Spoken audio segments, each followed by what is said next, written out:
62, Rutherford County Planning and Engineering and Public Works Committee. I would like to call on Vice Chair Stephen, as they said on TV many times last night, Stephen Piercy. So do you have some minutes for us to approve, Stephen? Chairman Cush, I have reviewed the minutes and found them in order and would move for their approval. All right, thank you, Steve. Do we have a second? Second. Shanto, thank you. All those in favor? Aye. Thank you, thank you. We don't need to take roll, do we? All right, fantastic. Well, we're all here except for Craig, so we'll let that show on the record. Let's moving right along. Mary, why don't you come up and talk to us about the Highway Department?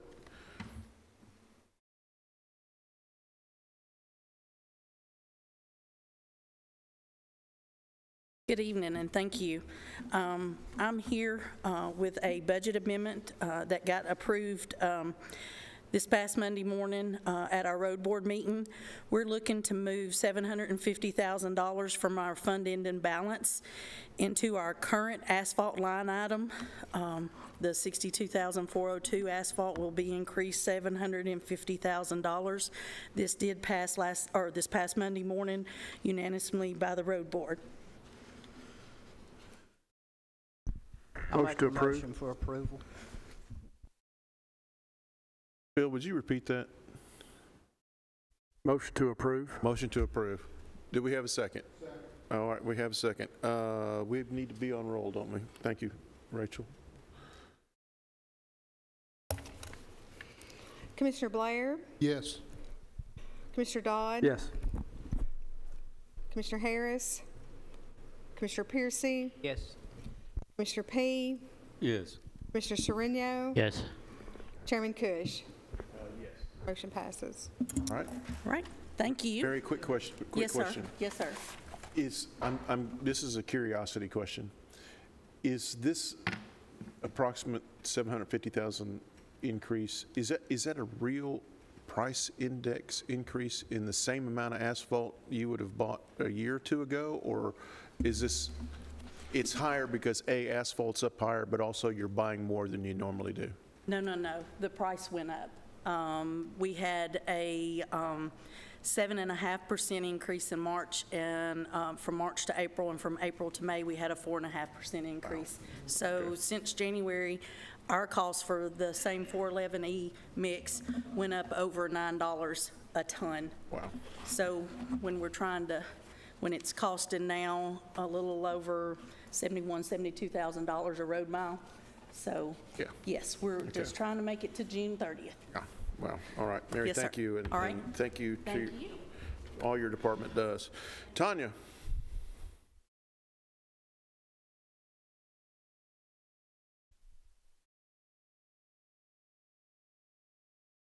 Good evening, Chairman, Good evening. Mayor, Commissioners.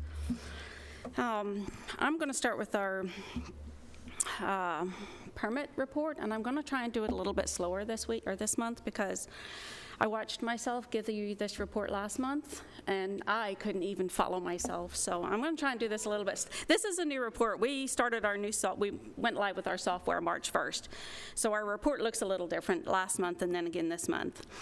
So last month I just went, and it's because I can't wait to get out of here. I just can't wait for this to be over because this is my least favorite part of my job, is getting up and speaking. So anyway, if you'll go to the report that is entitled Rutherford County Permit Summary. Got it. All right, so this is a 2-page report, and it's divided into each of the categories that we issue permits for. So you'll notice that the first one is a commercial addition, then commercial building permit, change of occupancy, demo, gas, plumbing, et cetera, all the way to the end. The last one is a temporary parking permit. So each of these sections include the total fees collected for that category, the number of permits that were issued, and also the total valuation of the job cost.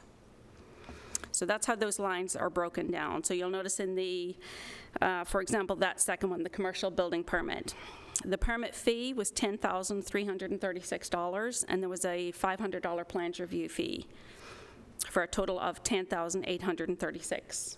$1,055, with a total valuation of the job cost. This was a large church that's being built on Burnt Knob Road, the North Boulevard Church of Christ. The job valuation of that was $4.8 million. So, and then total number of commercial building permits was 1.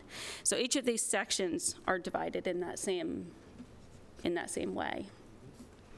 All right, so then at the bottom of the second page, then we've given you the total of the building inspections completed for the month, the total of the zoning inspections completed for the month, and the total miles driven.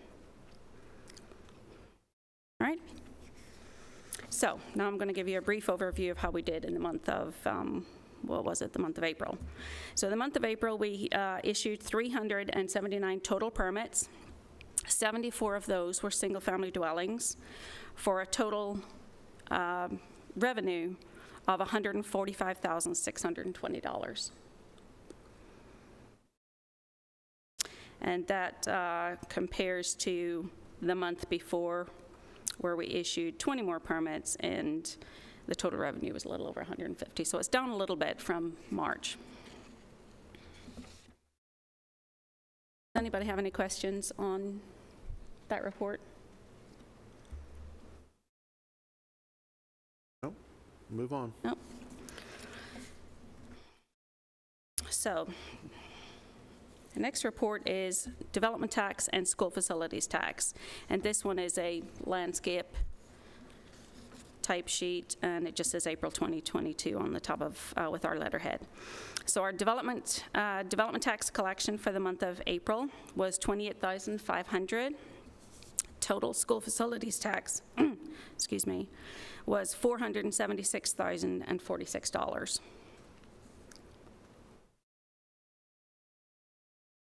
I guess I should have totaled that up, huh? So a little over 500,000.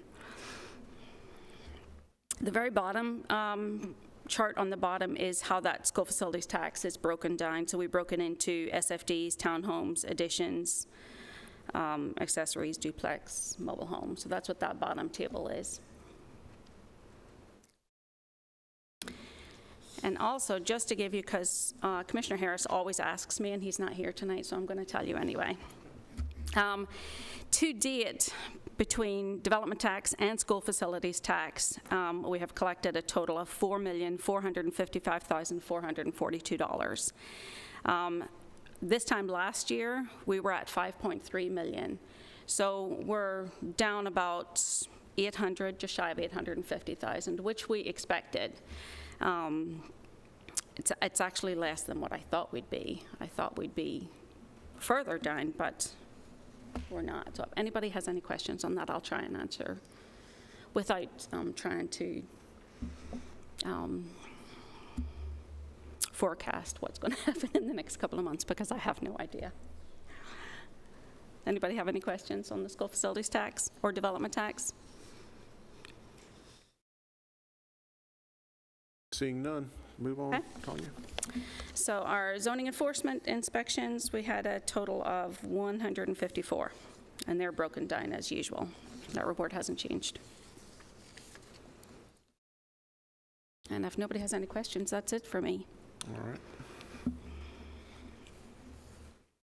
All right, gentlemen. If no questions, I need a motion and a second from somebody, please. Second. From Robert P. All those in favor? Aye. Any opposed? This would be for all three of her reports. Tanya, thank you. And So much. I don't want to ask you to forecast, because right now that would be anybody's Yeah, please guess at don't. this point. Yeah. All right, Doug, you have a nice list for us of zoning requests. Yes, sir. Thank you, and good evening, everybody. We have several items for your consideration and review tonight. The first is our available lot inventory. We have that broken down in two separate reports. Of course, those lots that are recorded on the ground, ready for permits, and then those that are kind of just going through the process, haven't been recorded yet. The total as of the end of last month, April 2022, there are 660 available lots, again, on the ground right now, ready for building permits. That's down about 40 or so from last month. We didn't see a whole lot of large plats recorded in the month of April for whatever reason, but there's plenty of them in the pipeline, and we've approved plenty of them. Just timing is a matter of a lot of it. But you'll see that, again, that trend is hovering around 600 to 700 lots right about now in that range. It has gone down over the last few months, but just to give you an idea of that. We've also broken it down into the development tax versus the schools facilities tax. That's on the second report. And the numbers work out. The numbers of development tax lots, of course, will continue to decrease. Those are never going to go back up more than what they are right now. That's actually down from last month about 10 lots. Some of the newer subdivisions that have been recorded, a lot of the lots that came out of the 40 that was decreased this month really came out of the plats that were recorded after June 30th, which fell under the schools facilities tax. So that number is going to continue to fluctuate. So as Chairman Cush said, and I would agree with him and with Tanya, I'm sure that, you know, what's the market going to do in the next several months? It's anybody's guess right now. You know, there's a lot of variables going on, and it's hard to really know month to month what we're going to see. So, is there any questions on that particular report? Carry on. All right, thank you. We do have 4 rezoning requests that will be brought before the County Commission next month. I will say that none of these requests were controversial or had any real meaningful discussion at the Planning Commission meeting, so they should all go pretty quickly. Famous last words, I know. Our first request is located at 3294 Midland Fosterville Road. The existing zoning is RL, residential low density, and the proposed zoning is agricultural residential for a site of about 9.8 acres. The applicant would like to operate a dog boarding rescue facility on the property. He wants to construct a building to run it out of and still live on the property on a house that's already there, which he lives in currently. There is a concept plan and renderings of the building that I included with your agenda packets. This use is defined as a kennel under our zoning ordinance. As such, it's not allowed as a home-based business, nor is it allowed in the RL zone, so he's asking for agricultural residential zoning in order to apply for a special exception before the Board of Zoning Appeals. The applicant is aware that the granting of the zoning, should it be approved, does not grant the ability to do the business. There'll be another step to run through. The Planning Commission did have some questions from the applicant regarding the number of kennel spaces or dog runs, which they answered a total of 20, and some possible noise concerns. The applicant did state they'd be soundproofing the inside of the proposed structure to help control any noise issues. Following the public hearing, the Planning Commission did recommend approval by a unanimous vote. The second rezoning request is by Charity McKenzie. This is located on Versailles Road, 9140. Residential medium density is the current zoning. They're asking for a commercial neighborhood on about ½ an acre of property. Oops. The applicant would like to operate a very small mercantile type business on the property. Here, bear with me just a second as I... mercantile type business on the property. Let's get to my comments here. Here we go. Hours of operation would be from around 10 a.m. to 6 p.m. generally, maybe not just definitely, but in that general time frame. She'd be the only employee starting out, but did not rule out the possibility of additional employees in the future. There is a concept plan with her submittal. This building was previously used as a church years back. Conversations with our building code staff indicates that the applicant would need to have a safety inspection to make sure all life safety issues meet the current code. The Planning Commission had questions regarding whether the applicant had spoken with neighbors in the area. She had answered that she had spoken to many of them and had also reached out to some on the Facebook page for the area. She was also asked if she was prepared to make necessary changes to the site, such as the building code, zoning requirements, such as parking and screening and those kind of things. She seemed very well aware of the improvements that needed to be made to the property. Following the public hearing, again, the Planning Commission did recommend approval of this request. The third property is located on Lebanon Pike, 6014 Lebanon Pike. This is right before you get to the intersection at Jefferson Pike. This would be on the east side or the right side as you're heading north toward Lebanon. The property contained a house which was removed somewhere around 2013, 2014 timeframe. The aerial photos couldn't get any more specific than that. Since that time, the property has remained vacant. The applicant doesn't have any plans to immediately use the property. It's more for investment at this point. They did mention that at some point they currently operate a firework tent during the 4th of July season on the adjacent property, which is a gas station convenience market. In the event that was ever expanded to the point where they couldn't put their tent there, they'd like the ability to put it on this property. They would have to get a special exception for that before the Board of Zoning Appeals, but that is a possibility with the zoning of the property. Again, not a whole lot of discussion with this at the Planning Commission. There was some questions from the Commission as to whether or not there was a septic site on the property. The concept plan does identify one, although we can't verify just how effective it is or if it's usable at this point, but there is a site that was there. Again, Planning Commission did recommend approval by a unanimous vote. And the final of the 4 that we have going before the Board of Commissioners next week is for property located along 8783 Shelbyville Pike. The property is currently zoned residential low density, excuse me, and the proposed zoning is commercial general. The applicant currently operates a concrete business on this property.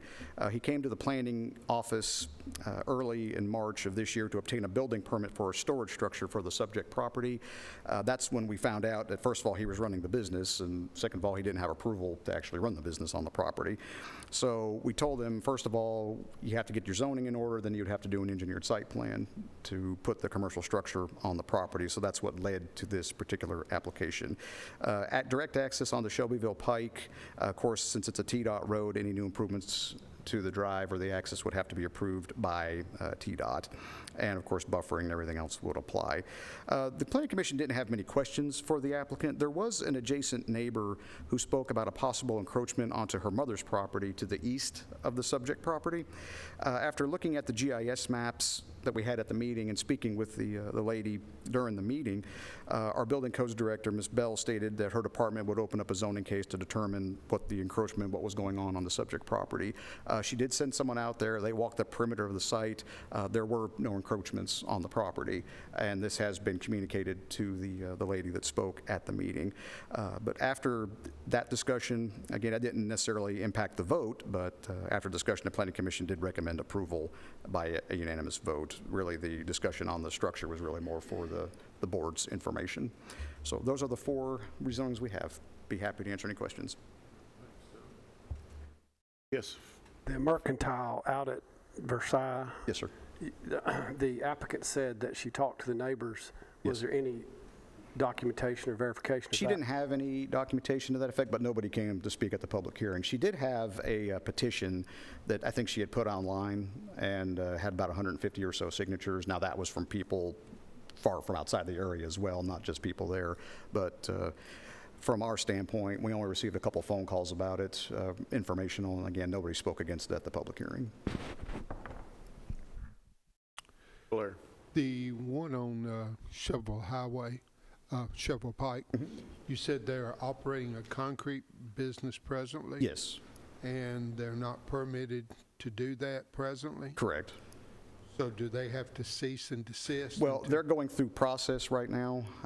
We'll hold any enforcement in abeyance at this point until he gets his zoning taken care of. If for some reason if it's denied, he'll have to make other arrangements. This was not the result. I just want to make sure everybody knows it wasn't the result of a complaint. He came in to get a building permit, and that's when we realized, oh, you've got an issue here. And since that time, he's cooperated with us moving forward. All right, Doug also has a budget amendment request, but before we go there, can I get a motion to approve his reports? All right, did you get that? Nodding, yeah, all right. All those in favor? Opposed? All right. Doug, let's... Yes, sir, thank you. As you stated, we do have a budget amendment coming before you tonight. It is for extra money for gasoline.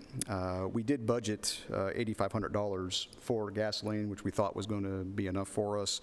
However, I don't think anybody foresaw the fact that we would be paying $3.50 to $4 a gallon for gas, like I did yesterday and about cried as I was filling up my truck. But that's what we're asking for. This money would come from the general fund. There's a line item, miscellaneous, for gasoline overages like this. So that's all we're asking for. All right, roll call, please.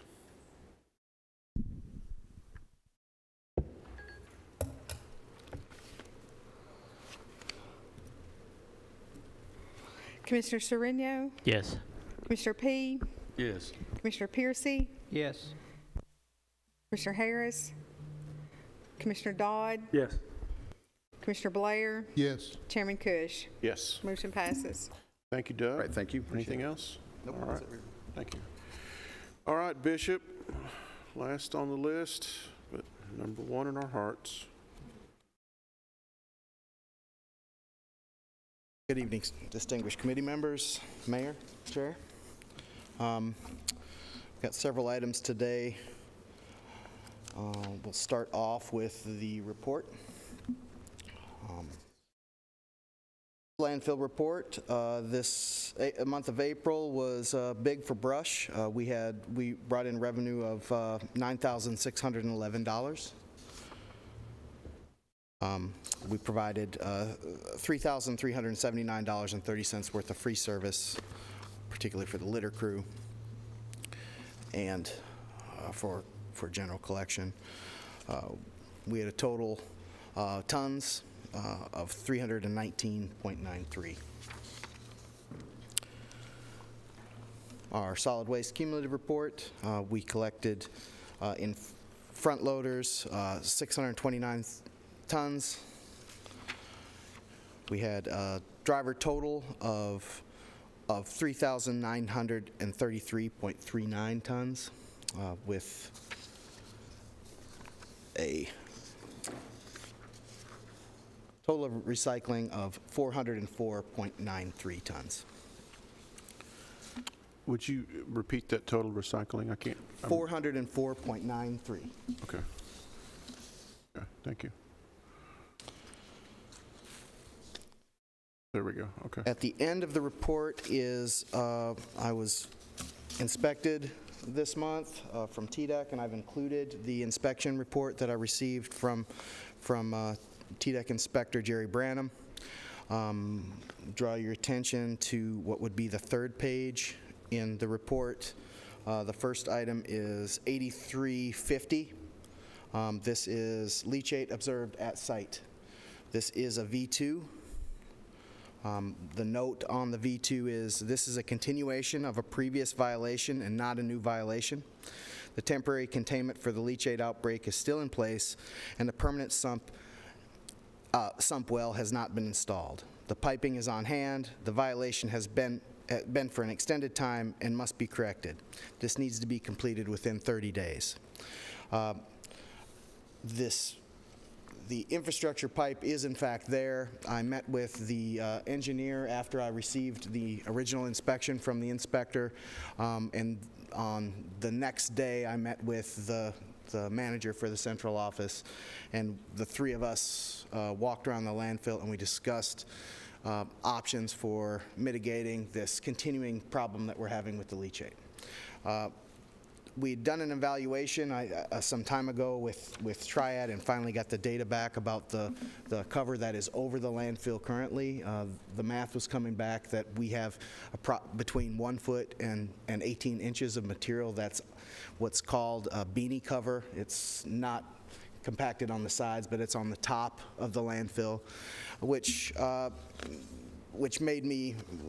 drew pause, and I wanted to check again with the engineers to find out how does a Class 3 landfill generate this much fluid when we effectively have an umbrella cap over the top of the landfill.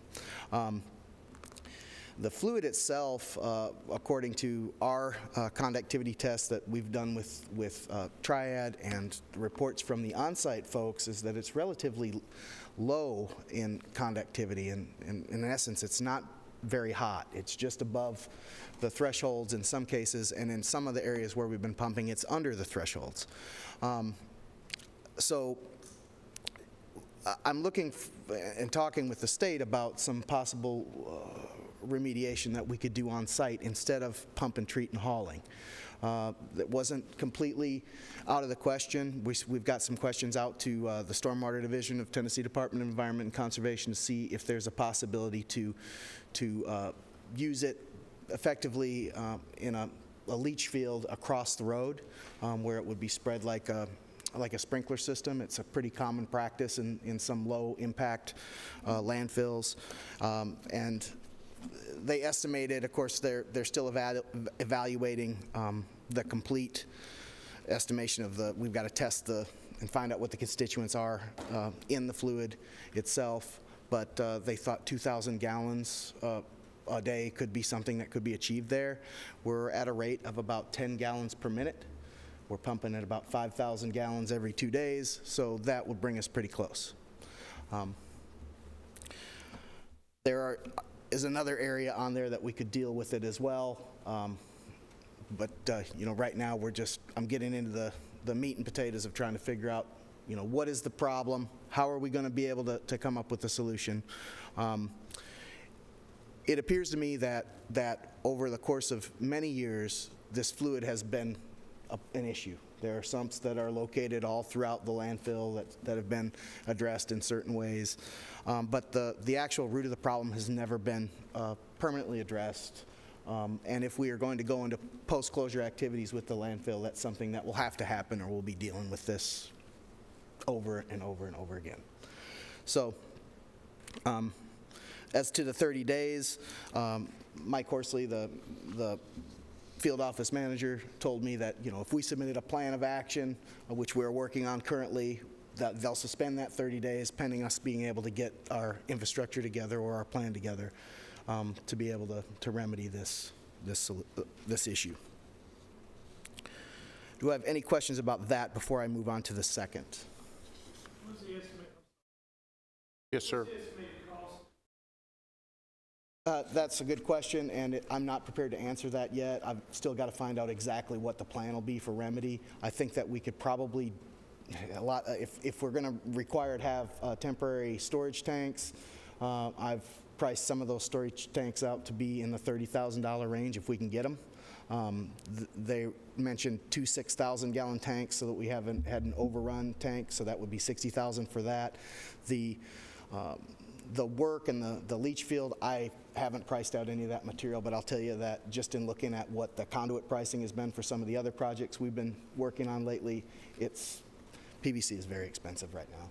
So I'm looking to see if there's a way we can kind of do a step remedy where we can absorb some of the cost over a period of time instead of having to do it all at once. Chairman P. So tell me about spraying leachate. Is that going to smell? No, in fact, you can stand right over the leachate that's there and it doesn't smell. So I struggle to call it leachate because in fact it's just high conductivity fluid. In my opinion, a class 3 landfill should not be generating leachate because there's not supposed to be biodegrading organic material such as a class 1 landfill would have. The fact that the fluid is, you know, I initially thought that it would have been a rain event fluid. But this fluid comes up all year long, and of course, when it rains, it comes up more. We're in a highly advanced karst environment there around the landfill, and I can't prove this, but I have my suspicions that this water may be coming from underground into the landfill, and maybe some of the tests that we'll take as we're going.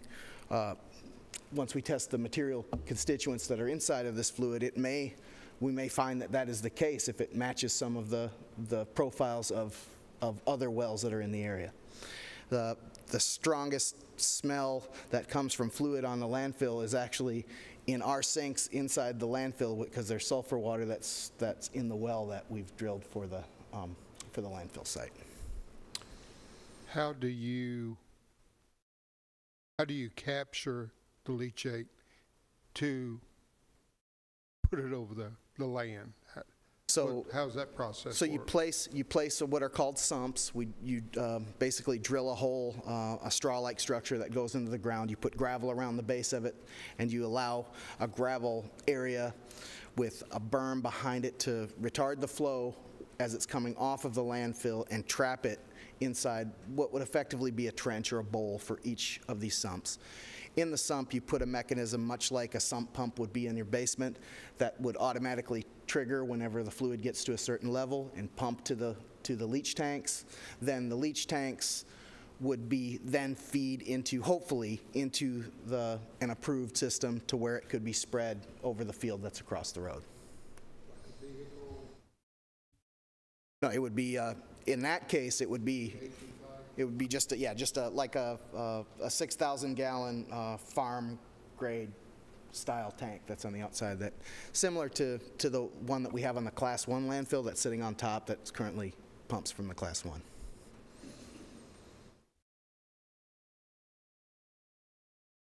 All right, what else you got? Mr. All right, the second thing, so I led with the tough one. The second one was 8180. It's on page 4 of 5 of this. This was a V2. This was addressing erosion rills. There were numerous erosion rills on the slope facing the road. The letdown structure on the slope was completely destroyed and needs to be repaired. That letdown structure has been repaired and is adequate and was adequate by the time Mike Horsley and company came to talk to me about the leachate field. It was the issue of it's natural on the landfill, wet weather, and there's one strip where there wasn't any grass that took on all of the areas that the grass was there, and that was the spot that washed out. So we've remedied that and are looking toward to move it toward the final build plan, which would include placing some riprap there this year, getting it to that finished grade, placing some riprap there and some filter fabric, and that'll eliminate this problem from happening again. Going back to applying to the property or the land, Yes. what if it rains? Or say we have sequential rainy days or something, what happens with that? That's a good question, and frankly, I don't know the answer to that yet either. That would be something that I would want to discuss with TDEC's Department of Water Resources to find out what remedy would be that. This would be a solution. I think that the majority of the time, if they were to approve this as a solution, it would work. There will be, we do get serious rain events here that could really increase the flow. We probably will never get completely away from having to pump and treat material unless they deem that it is not, that the conductivity isn't high enough for that to matter.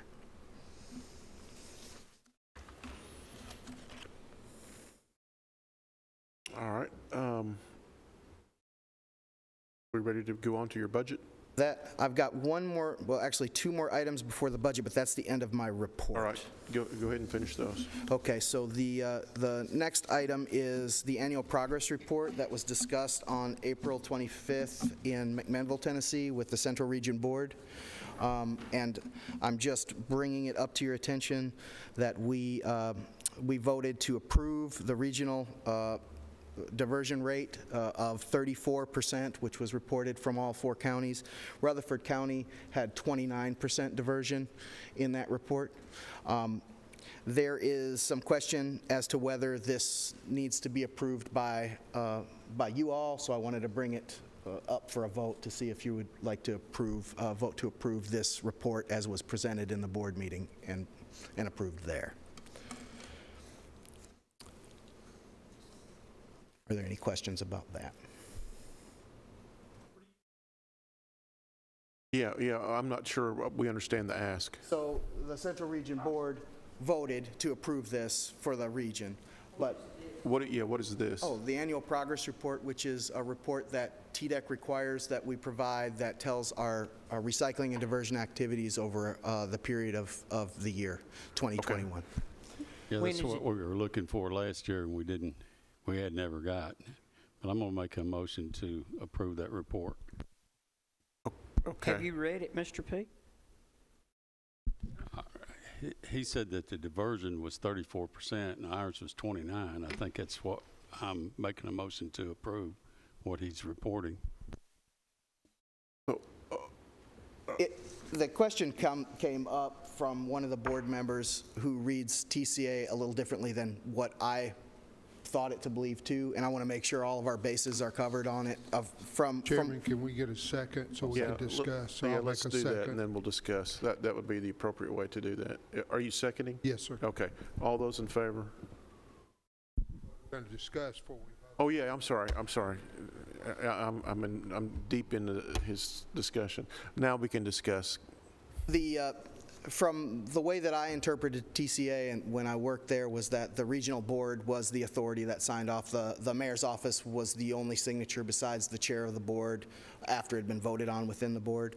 But a member of the board had said that there is something in there that in TCA that they believe says that it has to be brought before the county commission and the Public Works Commission committee. So that's why I'm bringing it before you now. The information that's within was provided by it's provided by every department in the county and industry all throughout the county. I send out at the beginning of the year, I sent out requests for surveys from institutions, commercial institutions, everywhere I could think of that might have a recycling program. I sent them out, and a lot of them participated. The state also provides some reports from larger companies like Kroger and Lowe's and things like that have regional reports. And we compile that data, the commercial activity and the residential activity, and put that against the disposal activity within the county for the year, and that gives us the formula for the diversion report. It's all calculated by TDEC in their system. It's just a matter of us putting in the data and then the data getting reported back, the number getting reported back, excuse me.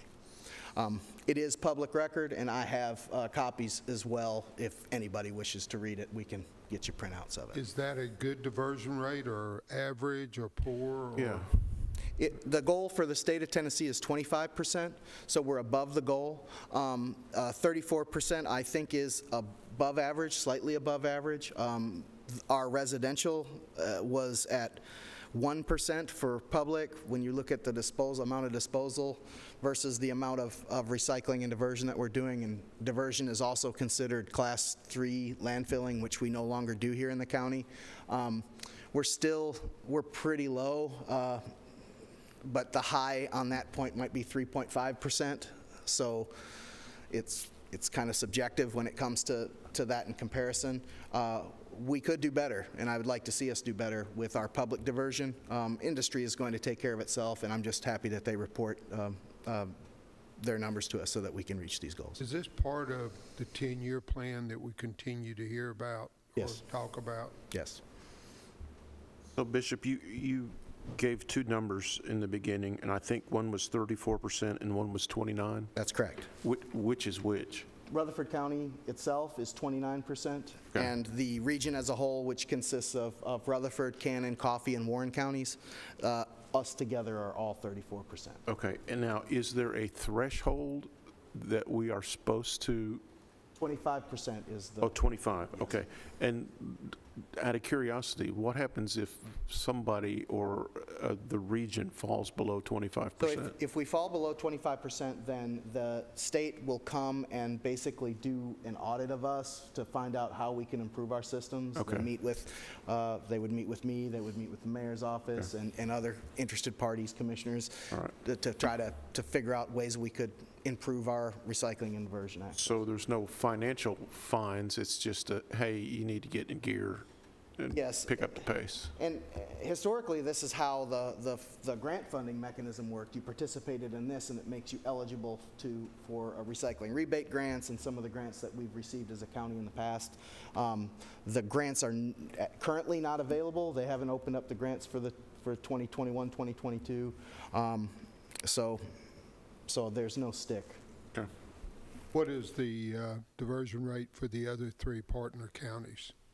I don't have that data together. I just have the region as a whole compiled. When I left, they removed my permissions to look at those individually. I queried the state to give me the combined regional goal data. Steve? Is this a lengthy report, several pages? Yes, sir. Yes. A book? It's online, and it's got 9 sections. When it's printed out, it's 18 to 19 pages on PDF. Are you on a time that you need this voted through here? Are we in a hurry? The extension that we had asked for to get everything together ended on the end of April. I'm given a grace period of a week to get everything in and get the mayor signed off for TDEC for us to be in compliance. How long have you known you had to have this done by the end of April? I just knew about us bringing it up to you at the 25th of April. The reason I'm questioning, I'm not comfortable voting on anything I haven't read. Okay. That's the reason I'm questioning. Yes, sir. Is there anything else in those 9 pages that this board needs to, or committee needs to be? It details the hours of operations of our convenience centers. It tells the footprint of the plan that we have in place now to maximize our recycling and diversion as much as possible. There's a 10-year plan and update, which reflects the end-of-life span for Middle Point landfill, as was reported by Mr. Clausen when he made his presentation here. In large, it is the same report effectively as it was last year because the plan has remained the same. We're still progressing toward those goals. And as I said, in my read of TCA, the board is the authority that handles that. In fact, that's the way I looked at it when I was at the state, but I wanted to make sure that all of our bases were covered before we submitted something to the state. Thank you, Mr. Chairman. I think Mr. Wagner is doing the proper thing, getting this filed quickly with the extension given to us. Unfortunately, I don't believe that in the time that I've been here, serving since 2018, that we even knew that this was required to be submitted. So I'm not trying to throw anybody under the bus, but we didn't know about it. The director, who's no longer with us, should have made those proper filings, and it wasn't done. So I think we're doing things correctly today. Right. Well, they were done, but just, and I believe some of those rates we've discovered were That's correct. not correct. There's some values in there that I'm still trying to figure out why they weren't on par with some of the values we had from last year. There are some outliers that we found in there.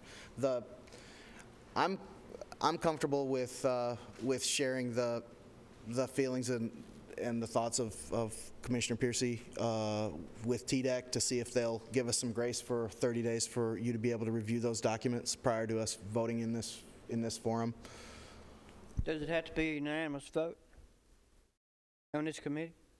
It doesn't, does it? No. I wouldn't Go think ahead and so. vote. Yeah. One more question, if I may. Yes, sir. The 10-year plan, is it still the same? Have we made any changes to it? The only changes were in terms of end-of-life survey data compared to what was mentioned here in the meeting, because it does refer to the life that we have with our relationship with the landfill. And then the mention of the RFP process was ongoing last year during this period of time, and it's still continuing, so it was just continued on. Thank you, Chairman.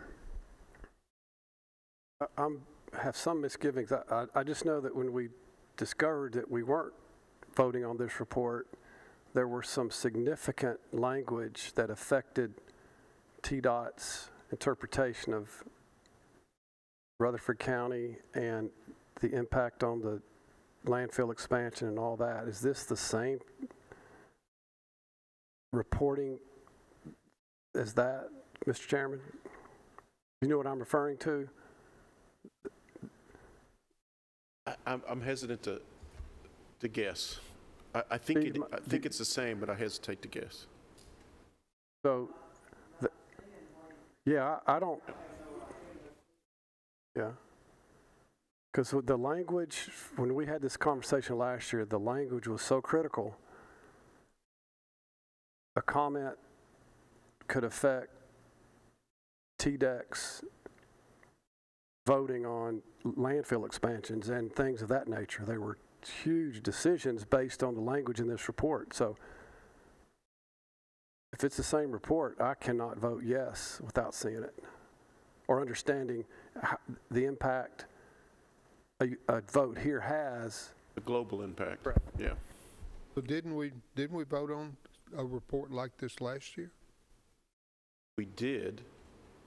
We voted on support of the language in the report that our membership of the regional board submitted. So yeah, we did vote on that, but knowing what we know now, that we didn't know then, there was a lot of material in that report that never came to our light that we were out of the know on.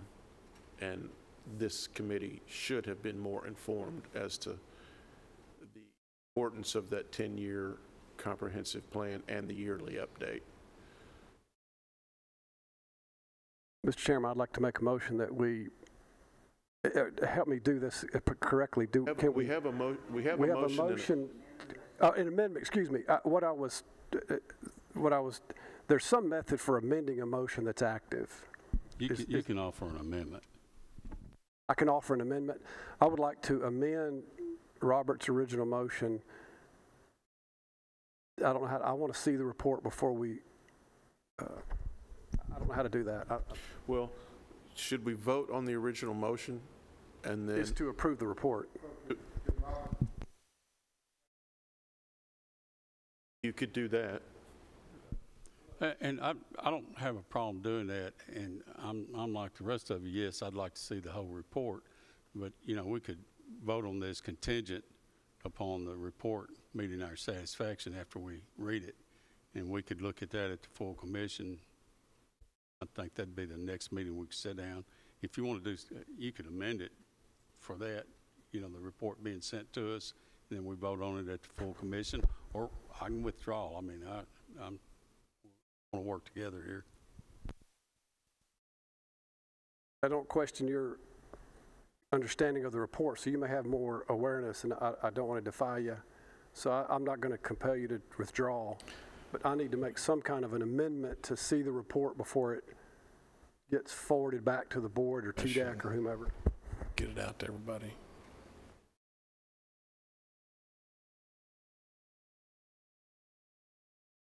I can't tell Robert to withdraw his motion. Let me offer this.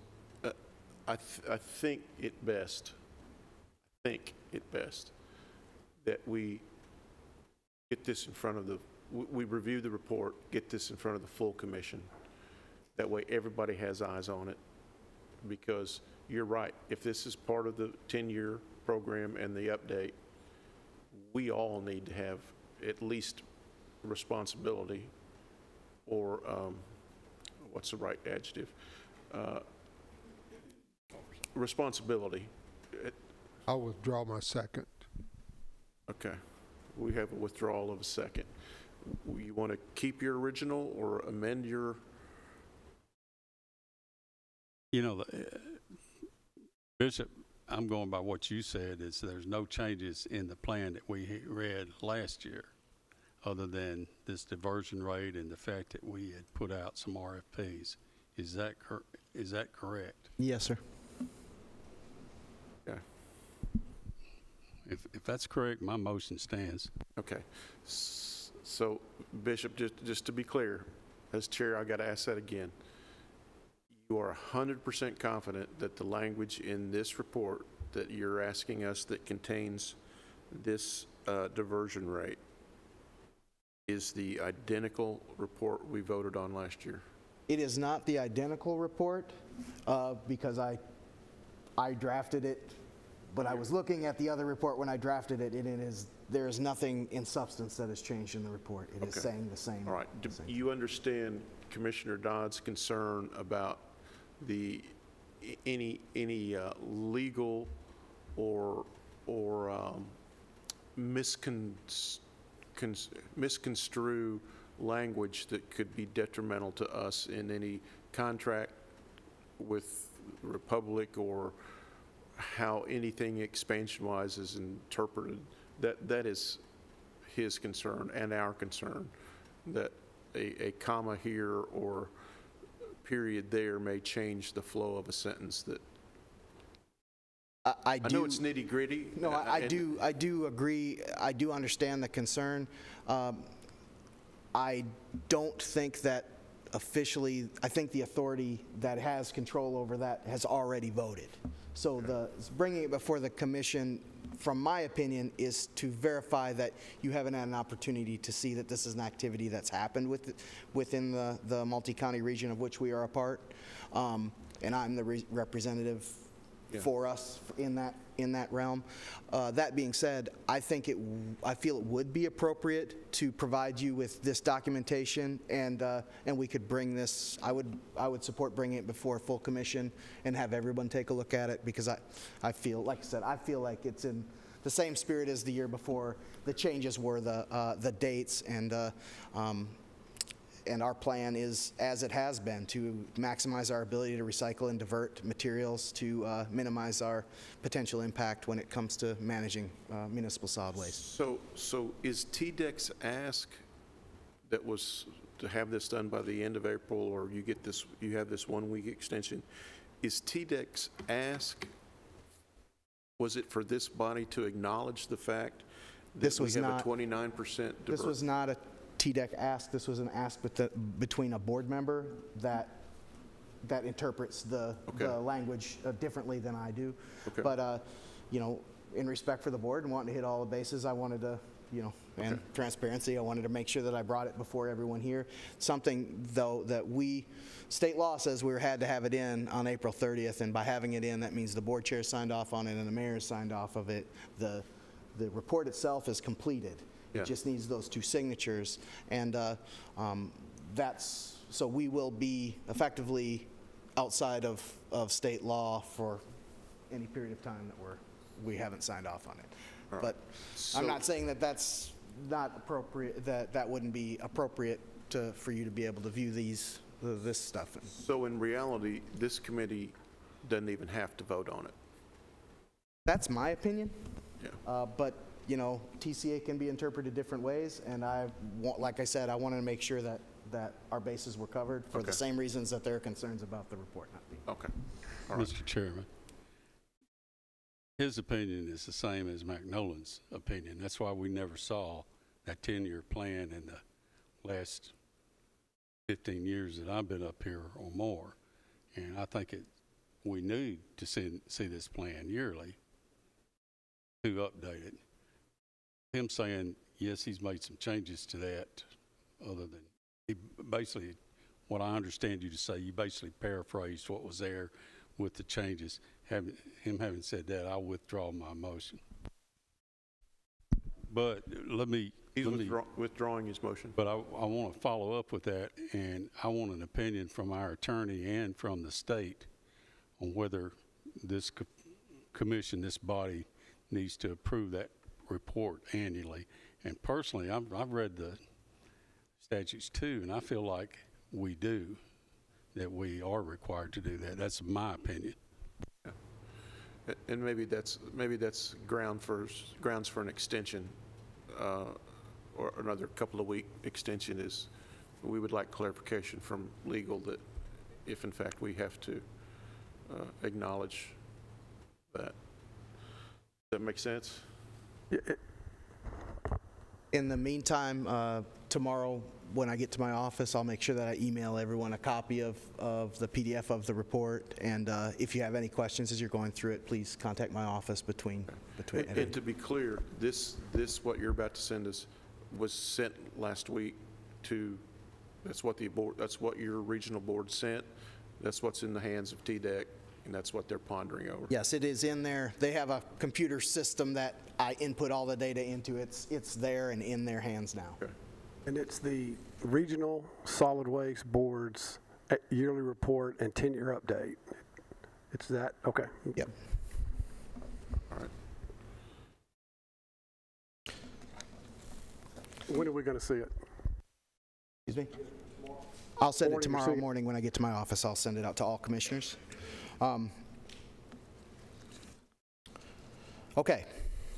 And then the next thing I have is, this is really a question about whether I can do this or not, and I'm going to need your help with this. In the budget that from this year that we're operating in now, that was completed before I arrived, Mr. Nolan had budgeted $310,000 for a front-loading truck. This truck has yet to materialize. In fact, I reached out to Municipal, who was supposedly the contractor that was going to develop this truck for us, and they didn't even have it on an order. What I was told from my former assistant that's no longer with the county was that this was going to be arriving in 2022, 2023 when I arrived. So this money that's there is basically sitting there for a truck that we can't purchase. We have needs for expediting those high capacity compactors, and if this money's there, I wondered if that would be a possibility. Could we use this money for that, since I can't get a truck? I don't even believe I'll be able to get a truck before the end of next budget year, the way that it's looking. Front loader truck. So Bishop, let me make sure I understand your ask, is to use that current money budgeted to purchase, what was it? The high-capacity compactors. I believe I can fit 3 and the 2 boxes for, so a total of 6 boxes and 3 compactors for the money that's in that budget. That I could put, they can have them ready in 15 weeks. He said sometimes they come in quicker than that, but within 3 months we'll have some high-capacity compactors that maybe take off some of this. Some of the stress that we've got here with our ability to collect and manage the material that we've got in. I'm sure that you've seen the centers, and our ability right now is, I mean, we still have high load counts every day when we're going in. We're just taking it day by day as it comes, but it's been really tough with volume and our inability to manage it.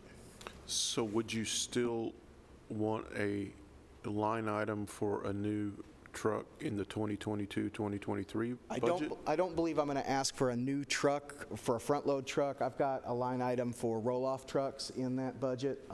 The front load vehicles that we use primarily service, we have the recycling route front load vehicle, which is a relatively new vehicle, and we are using 2 currently for this to pick up county schools trash. We're discussing the county schools switching over from the front load containers to compactor located there, which would reduce the requirement for those front load vehicles. And the roll-off vehicles, having a new roll-off vehicle with these heavier packers, I think is going to be, and we'll talk about that in the budget section, but I think that'll be the marriage that would make everything work really smoothly. All right, gentlemen, you've heard the request. How do we discuss capacity that? units, how much more do they have than what can they hold versus what we currently have? A little more than double per each container.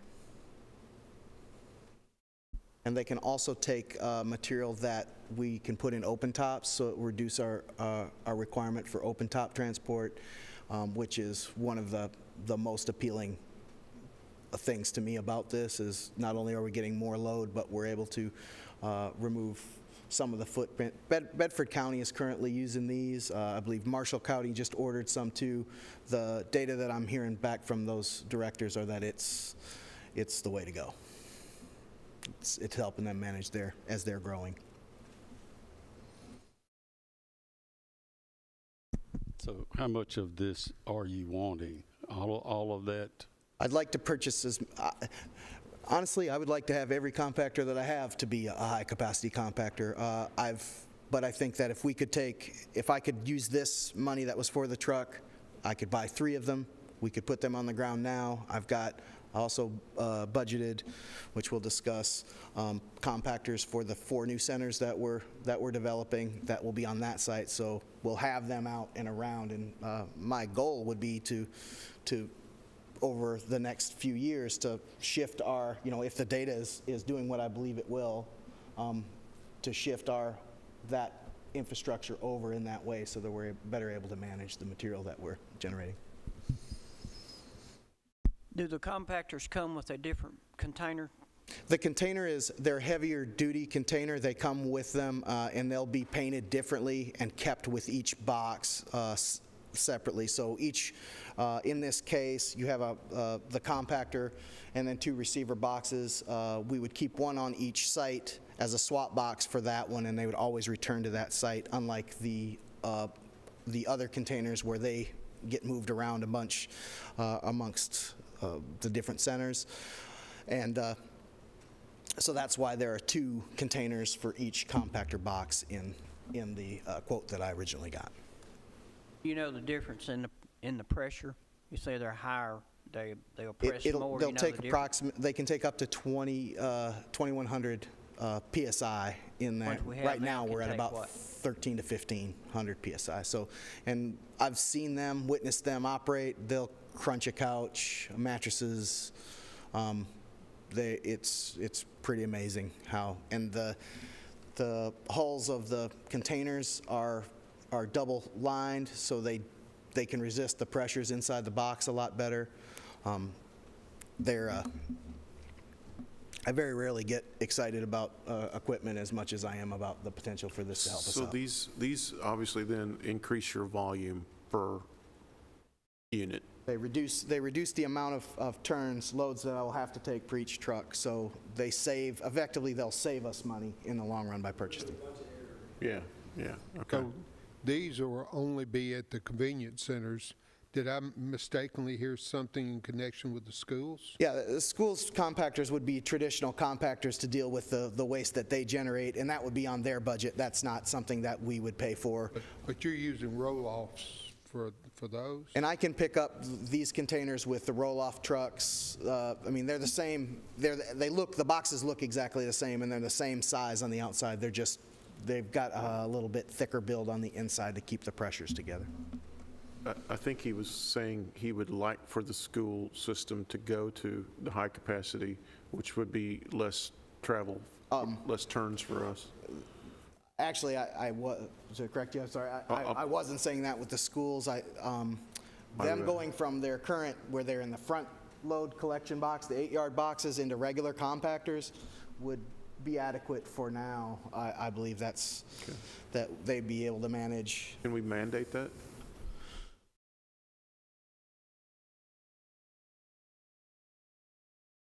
Yeah. Okay, all right. So Budget Chairman P, this sounds like just a traditional budget amendment request, doesn't it?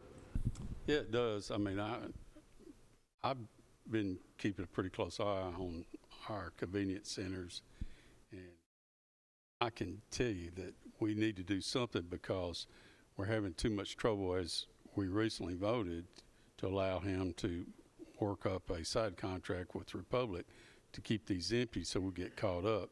So we'd basically be cutting our travel time in half. And it's not just travel time, it's the waiting period. Yeah. You know, those trucks get over and if they got to sit for 2 or 3 hours before they can unload, this is definitely going to help that. So having said that, I will make a motion to allow him to transfer that money deemed for the truck to go toward purchasing of these new compactors. We have a motion and a second. All those, or any discussion? Do we, Bishop, can you put this in a traditional budget amendment request? Wouldn't that, we need to make the paper trail look correct, right? Yeah, I can do that. Yeah, just put it in the proper form. All those, oh no, roll call, I'm sorry. Commissioner Dodd? Yes. Commissioner Harris? Yes. Commissioner Piercy? Yes. Commissioner P? Yes. Commissioner Sereno? Yes. Commissioner Blair? Yes. Chairman Kush? Yes. Motion passes. All right, before we go any further, we also need a motion to approve his original first three reports. So moved. Second. Second.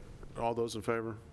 Aye. All right. All right, Bishop, continue on. Okay, this moves me on to the last item of the evening, which is the solid waste budget for the 22-23 fiscal year. Hopefully, everything came across appropriately this time. All right. So, we'll start off with I apologize, mine aren't numbered. So at the top in the center, around approximately here on the sheet, it's very small. It'll say convenience center. It's the 55732 account. It's the largest account that.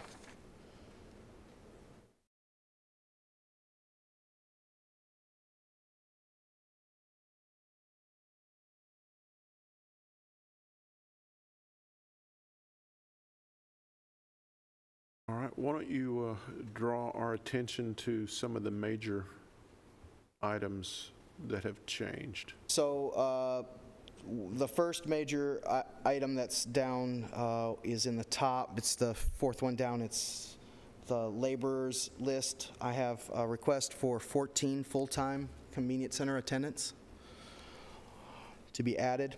What, if I may, Bishop, what number is that? That would be, what GL number is that? It is, apologies, it's The last three it's numbers? 149. What is it? 149. 149, okay. This will put a full-time permanent person at all of the convenience centers to work in conjunction with our part-time staff that's there.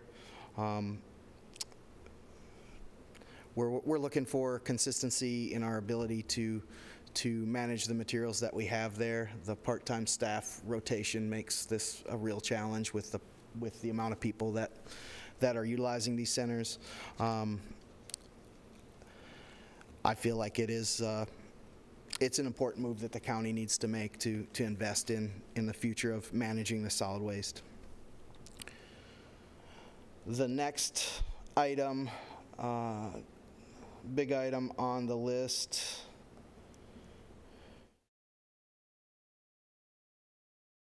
is going to be item 335, maintenance and repair service buildings. I'm asking for $120,000 for attendant shelters for 10 shelters. We will have new shelters at the 4 new constructed sites. I'd like to have 10 shelters. This price is,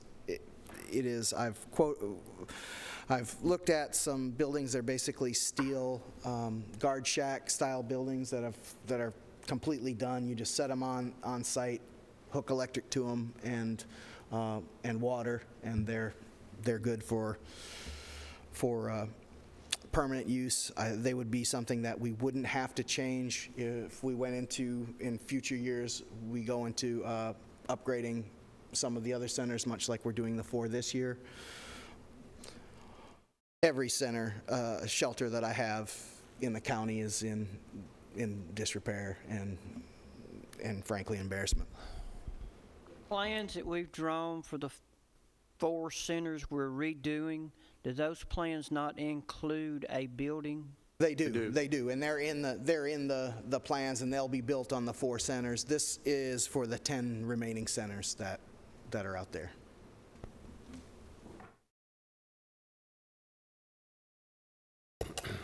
Yes, sir, Mayor. Mr. Chairman, Didn't we have an injury just a week or so ago? Yes, I've had 2 injuries due to the quality of the condition of the centers, and I had 1 burned to the ground. One stepped in the hole. They're 30-year-old garden shacks that they're in right now. Yeah, one of them stepped in a hole, and he's well, the got a plank claim gave way, I think, with on the OJI. little porch, and his foot fell through. And the thing that I like about this style that I've identified for these 2, this guard shack style, is it puts the operating attendant enclosed in the area with windows around them to be able to look at the operations that are going on. So the attendants, as they rotate their position between being effectively the operator and being the customer service rep that's out in the field that's directing people to the right containers and providing that assistance, they'll be able to take time and still be able to work and be out of the elements as well. And it's just, in my opinion, I think it's the way that we should go with these.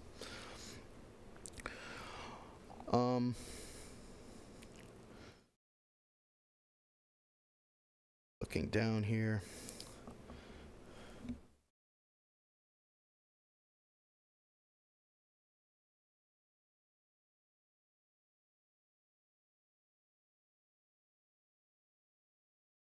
Diesel fuel is number 412. Currently, I have this at $225,000. I'm concerned about this number that's on this budget because of the fluctuation of fuel costs now. As you can see in the encumbrance for this last year is at $67,000 with a couple months to go. We'll get close to eating that all the way up. If fuel prices remain high, we'll be looking for amendments next year. I don't feel comfortable putting an arbitrary number on what we think it's gonna be as far as an overage, because I don't think anyone really will know.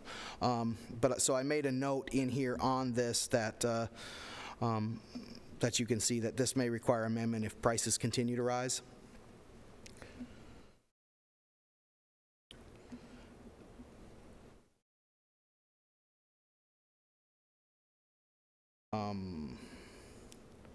I have in here in item number 451 an increase to $25,000 from what was budgeted $7,000, and this is for attendance uniforms, purchased uniforms for all full and part-time staff. The drivers and their uniforms are going to look a little different than the attendants' uniforms, but I would like to provide uniforms and consistency for the attendants to where they stand out from the public when they're out there. High vis, have them some steel-toed shoes while they're walking around out there in the lots. That's what that request is for.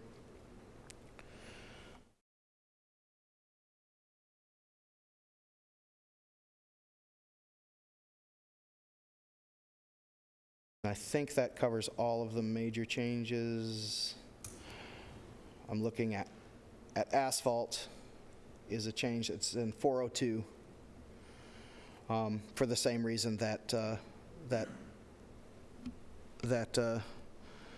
highway department was talking about asphalt. The asphalt budget that I have for some of the centers are gravel and have been trying to get paved for years, but every time we go to pave it, I reached out to Greg about some that I had, money that I had in the budget for Haley Road, and he said it was woefully inadequate to be able to cover the cost of that.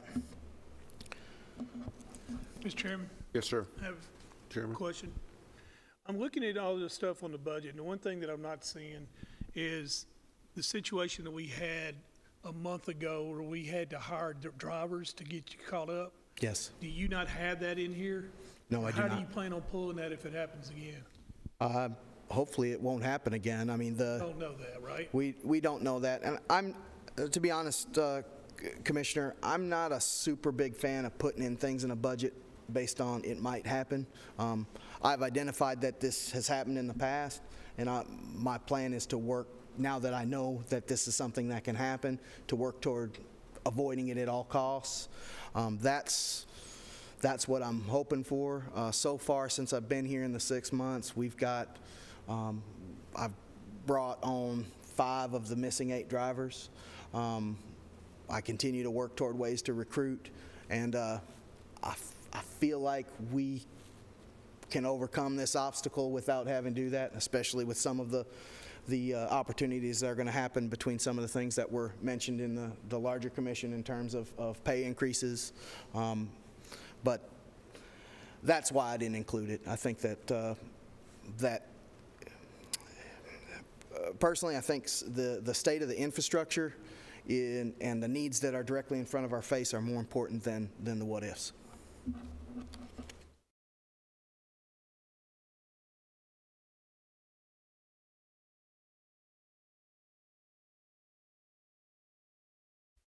So Mr. Chairman? Yes, sir. So some of the numbers cut off. The current budget is $3,979,907. What page are you looking on? I'm on the convenience center second page that has your grand totals. And I'm looking at current year. I'm sorry, that's as of 12. What's this year's budget? $8,024,300. Okay. And the budget you're asking for is $5,868,794?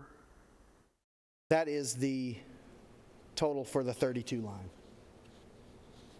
Sir?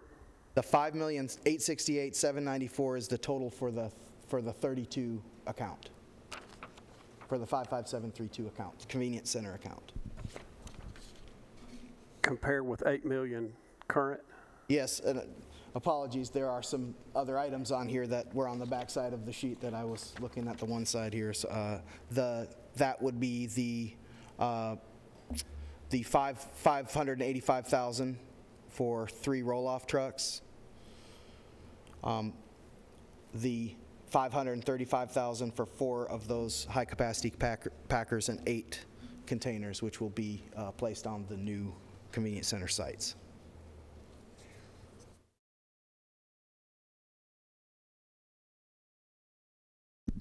So what is the additional you're asking for? 1,084,000? I mean, 1,034,000? Is that what you're asking for on an increase in your budget? I don't have a copy of last year's budget total in front of me for what the increase is. That subtotal for the 5,868 is just the 32 line totaled up as I was running the math on what I had there total. The other, between the 5,868 and the 824, the 8,024,000 is the rest of the, I have multiple accounts in my budget. That's the rest of the accounts.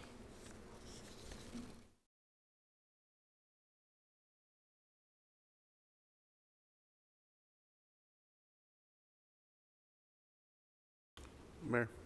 Thank you, Mr. Chairman. Members, as I went through each one of the different departments and got to Mr. Wagner's budget, I know it's a large increase over last year, but keep in mind, as we continue to grow, we are by now, I think, the 4th largest county in the state. We're averaging 28 people a day. Continue to bring trash in. Just got a text a few moments ago from a gentleman who is an engineer here in Rutherford County, and he continues to see more and more, mainly in Smyrna and Laverne, more and more Davidson County tags coming in to our convenience centers. So that's another issue that we probably will need to deal with at some point. On how to stop that or start asking for ID or something. But the problem is, and we saw it just recently since Mr. Wagner's taken over, the shortage of dependable workforce. And some departments we can get by for slow walking or closing them down temporarily or anything else, but the trash continues every day and continues to be generated by more and more people.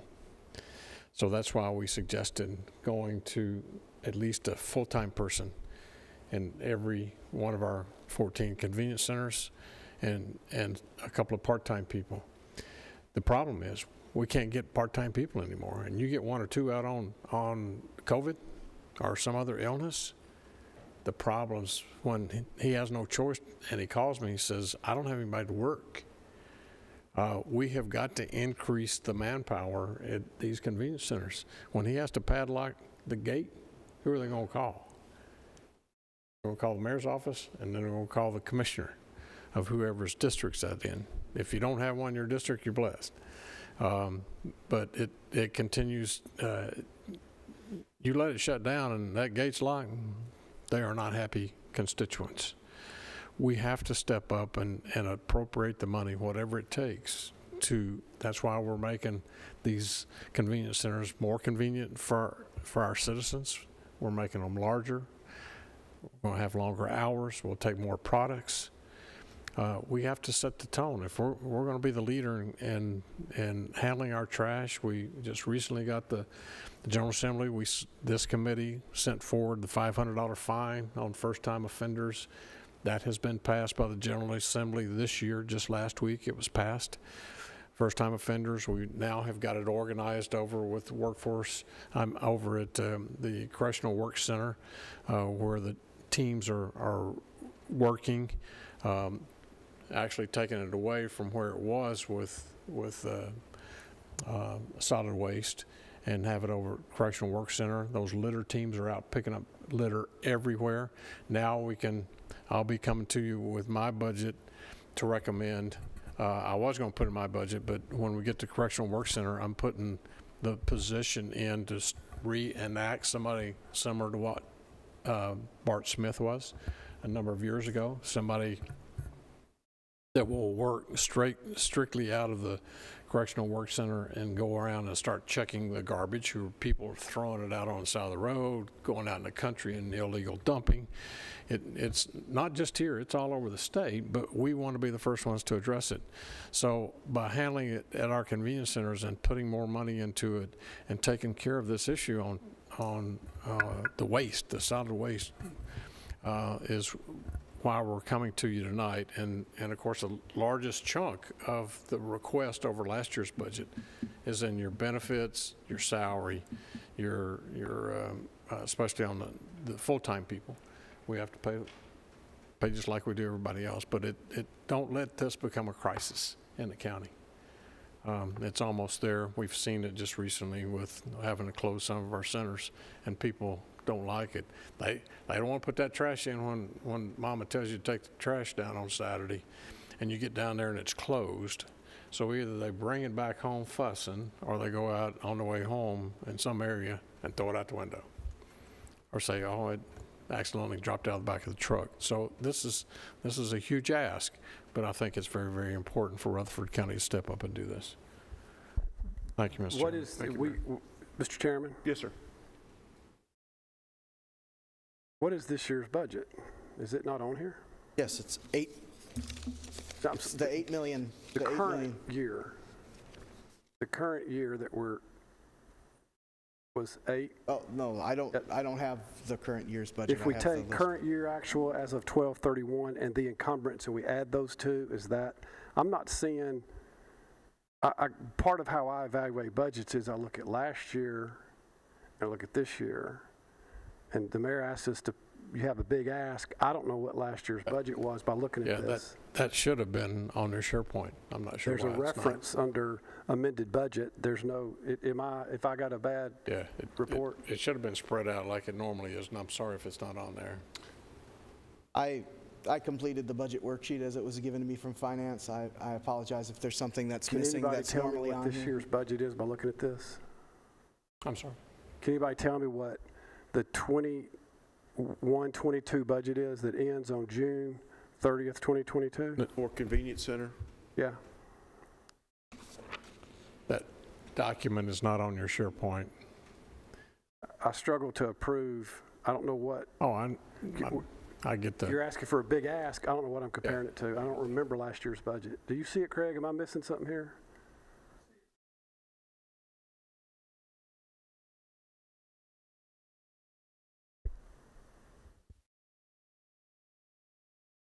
That's 21.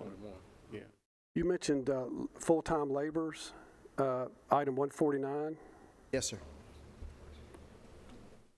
Current year, we're at 601 to date, or as of 12, I don't even know how to read this report. You're asking for $486,263 for full-time attendance, is that correct? Yes. And your expense as of to 12/31/21 was $600,000? That's a reduction in your budget request? Robert, am I reading this wrong, y'all? Somebody help me here. We may both be reading it wrong. This data was provided me from Lisa's office, and I plugged it in after our discussion with that. So we'll have to revisit it with her on what. I'm seeing part-time personnel, item 169, $39,000 as of 12/31/21, and you're asking for $650,000. So we're working on 22, 23. Could you tell me what line that was again? That was line item 169, part-time personnel. Yes. Current year actual as of 12/31, $39,000. There's some error that's happening there between the current year actual and that part-time line. Yeah, we seem to be missing the column that shows the 2021-2022 budget. Okay. We see an actual, but we still don't have, I mean, we've got an amended budget column, but that's too narrow where the numbers didn't transfer over. We just have the reference error. So yeah, we don't have an original foundation of a budget to look at to see how you're up or down on the 2022-23 request. Okay, I will remove this budget from discussion. We'll come revisit it next month, possibly, so when I get the data together. Yeah, I apologize for wasting your time this evening. Yeah, no, and it's a whole lot going on in your world, so I'm not. No, but I can't with clear I conscience. apologize that this wasn't the way that it should have been, and I'm going to get to the bottom And of why feel it was. free to shoot out a budget Do you have the right information? tomorrow, or if you like, this is probably just a tweak on the spreadsheet, and the budget is cleaned up and can come right back out. So if you find a simple error, could shoot it back out. I'd love to see it, just at your convenience. Certainly, I don't know how, from a mechanism standpoint, that works without me bringing it before you again next month. Am I correct in that, in thinking that? Chair? Okay, we've got a copy of the original that the mayor's going to have copies made real quick. So if you want to, if there's anything else that you want to chat about for a couple of minutes, he'll make some prints for those. Is this? Mr. Chairman, I have a couple of things. Yeah, sure. Visited the recycling center today and had some things to drop off, and impressed with the personnel there. They were courteous, informative. Made sure that I knew that cash was not couldn't use cash. Had to use either a debit or credit card, and if I used a credit, it was going to be a little bit more. Helped me with the items that I had, and I was impressed with the facility, and impressed with your staff out there. They were good. The other thing I wanted to ask was the road superintendent had asked for a potential name change of Rock Crusher. That oh yeah, because there was people were dropping off trash at the facility that's not the convenience center, and I wondered at what point do we consider that, or how do we consider that? I do have some suggestions, possible suggestions, if you'd entertain them. Yeah. It is the Marshall Knob community, so Marshall Knob Convenience Center may be appropriate. It is also located on 231 South, so 231 South may also be an appropriate option. When citizens call frequently they will refer to them by either of those names. That's what kind of put it on my radar. So is that something that we do, or does that have to go through the commission? I think we can do that. Well, can it be done tonight? Let's do it. I'd like to make a motion, do it under other business.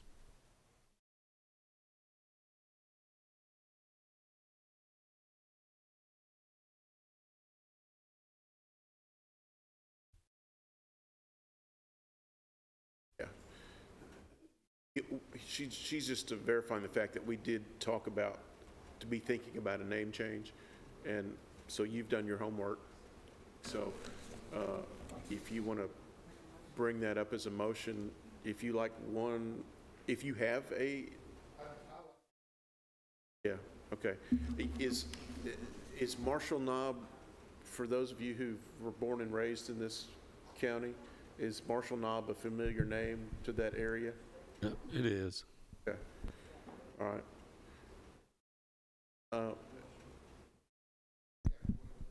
If he made a motion, I'll second it for him. Okay. Okay.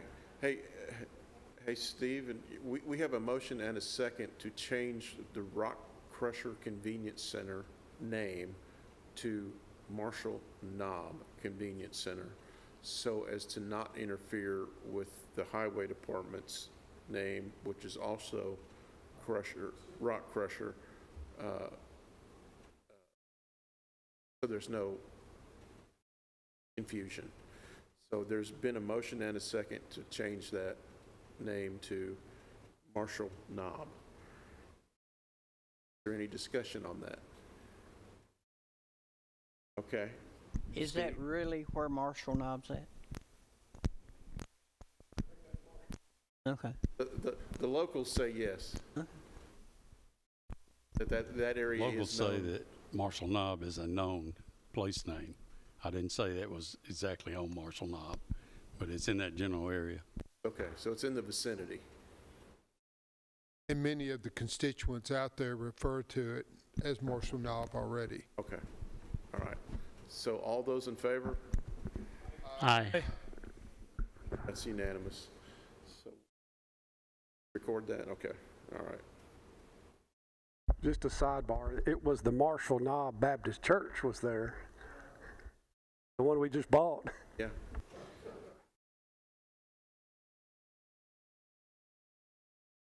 Are we in recess? Yeah. Yes. If you need to step out, you can. No, you're stuck here.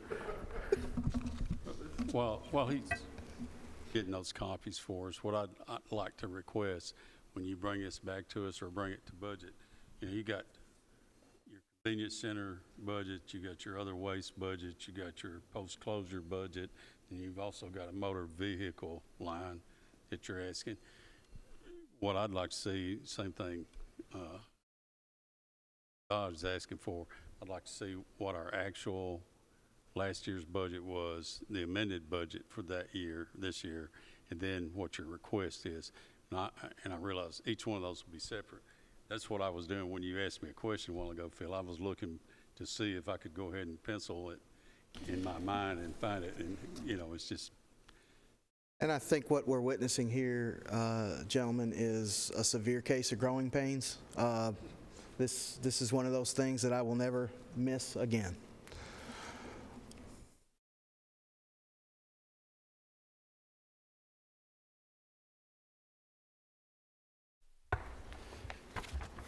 You bring your copy.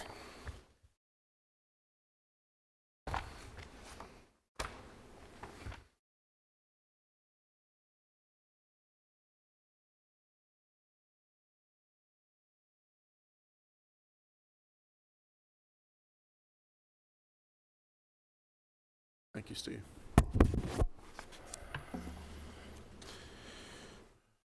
All right, so if you all will look, in the middle of the front page is Total Convenience Center, and that left column is the original budget for 21-22 with an amended budget to its immediate right.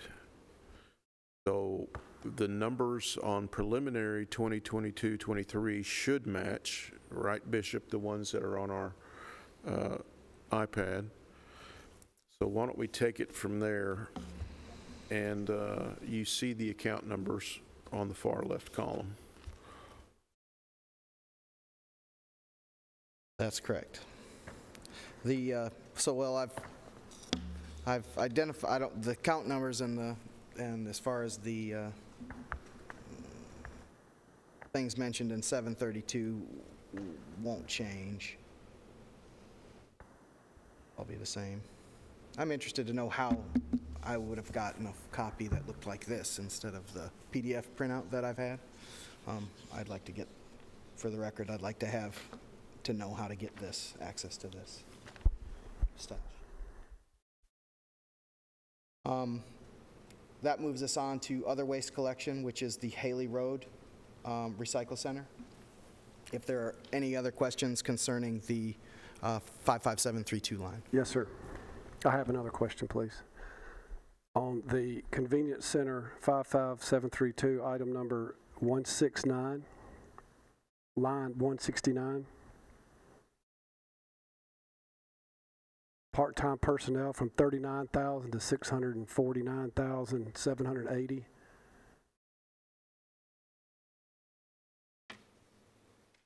Looks to be out of whack.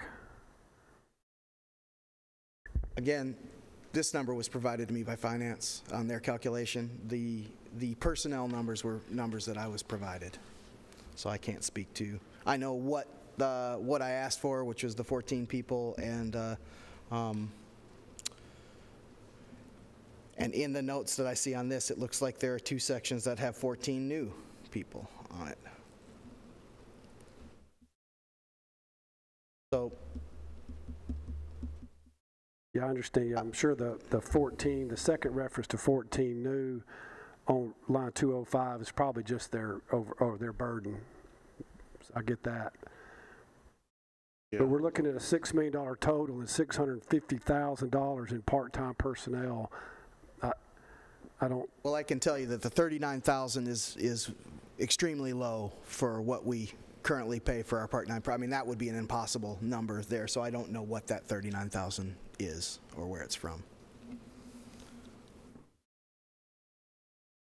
Yeah, so that line item needs explanation. And on the iPad, it says part-time convenience center timers. It doesn't give an amount.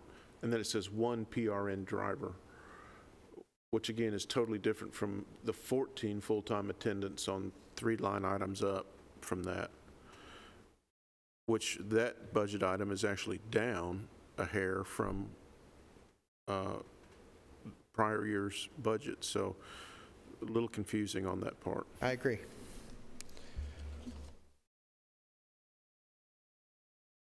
And Bishop, not to, I want you to repeat what I think I heard you said.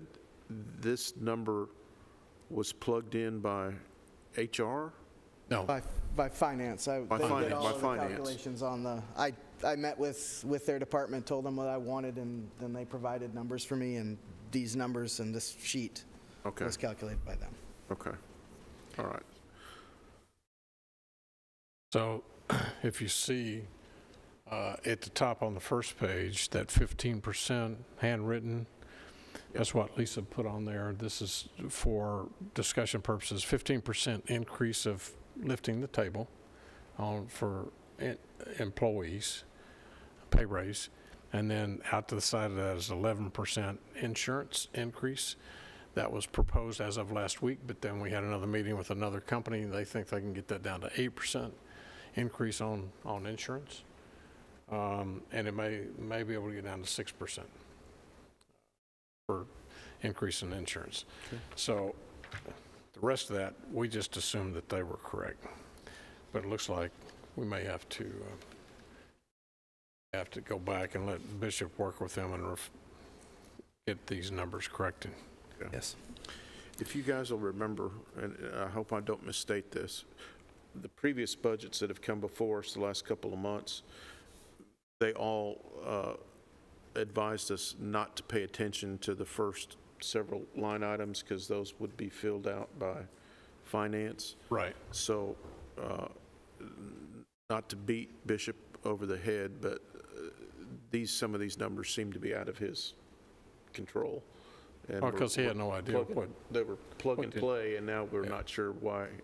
We can't define where they came from. Well, the 15% hasn't been approved by the commission. Yeah. And the insurance hasn't been approved. We don't have final numbers on that, so we just Right. told everybody, and attached to the employees, every department head came in, we said, don't even pay attention to that until we decide what the insurance is going to be. Let's just look at everything below that, starting at communication, 307 down on each one of the line items. So from that point is when we took it up with every department head. Yeah. Talking about it, if that makes sense. And I will say, I take responsibility for not double-checking these numbers as is my duty as department head. I should have had that double-checked and verified. And I will,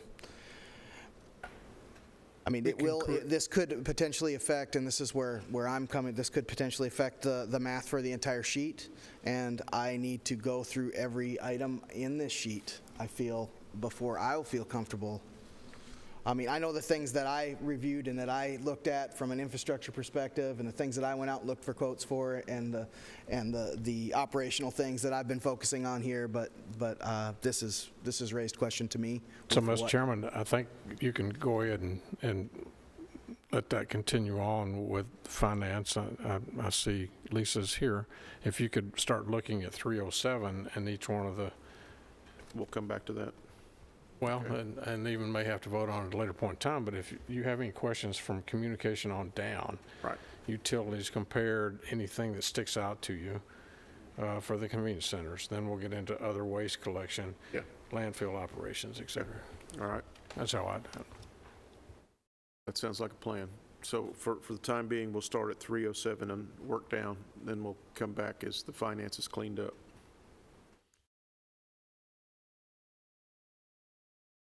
So from 307 down, from what, nothing has changed from what we've discussed earlier? Yeah, asphalt you've talked about. Trucks you've talked about. Shelters you've talked about. You want to continue 312? Smash it.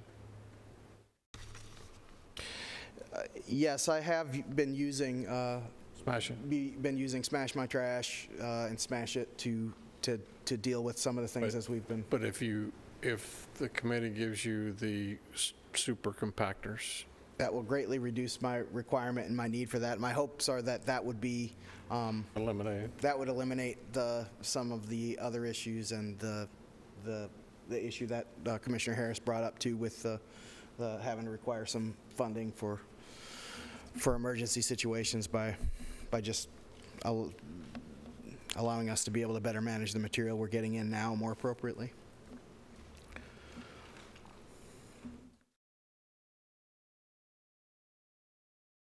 But I have used them quite frequently over the last couple months to try. What about item 450, tires and tubes? 450, that's tires and tubes is the.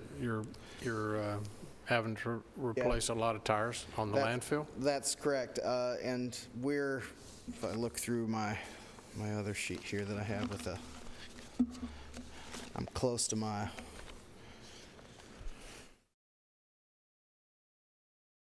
What have you been averaging a month on replacement of tires? I'm around 10,000 a month, sometimes more.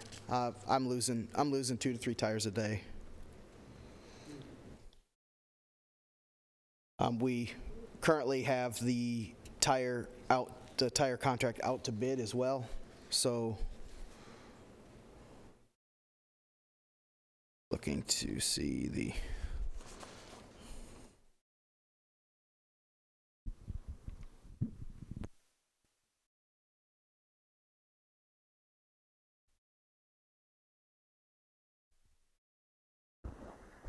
with me at 450. All right.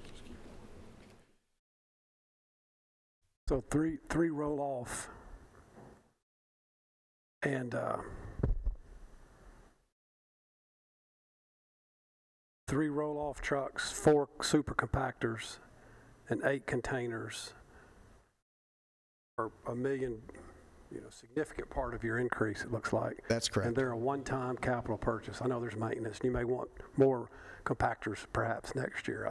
What's your goal for compactors, these supers? Do you want? I would like to have, eventually I would like to have one at every center, but I want to see the data from how much they're able to help us. So that's why I would like to do this incrementally and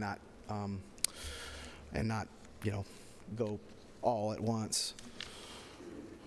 But I'm confident that they will drastically improve our ability to function. Site development, 250,000 is 724 near the bottom of convenience centers. 724, bottom of convenience centers. That was marked on that one for Rockvale. What I have that for is improvement additions at Almaville, 231 South, which was now Marshall Knob Center, the Sandhill and Bradyville centers. This will upgrade the concrete pads, replace Bradyville's the location of the pads. They're back to front. That's inefficient and it's causing some traffic issues out there. I'd like to set them side by side. We've purchased the property at that's next door to the rock crusher. Excuse me. That's going to take me a while.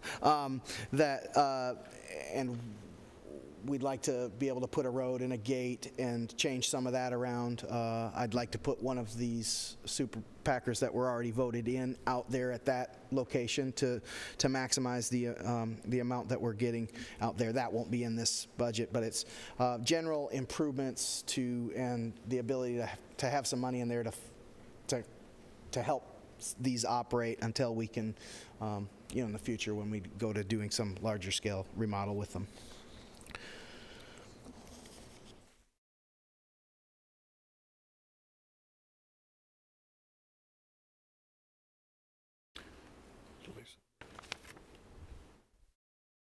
Chairman, what? Sorry. Go ahead, Lisa. Okay. Do you have this in front of you, the original? Okay. The question is, we're concerned about the discrepancy on line item 169, which is part-time personnel. We had last year's budget at roughly $40,000, and now we have a jump of $650,000, which contains in the description part-timers for convenience center plus 1 PRN driver. But we don't know how many part-timers that is, and we're alarmed about the huge jump. Okay, so what the? Yeah, make sure your mic's on.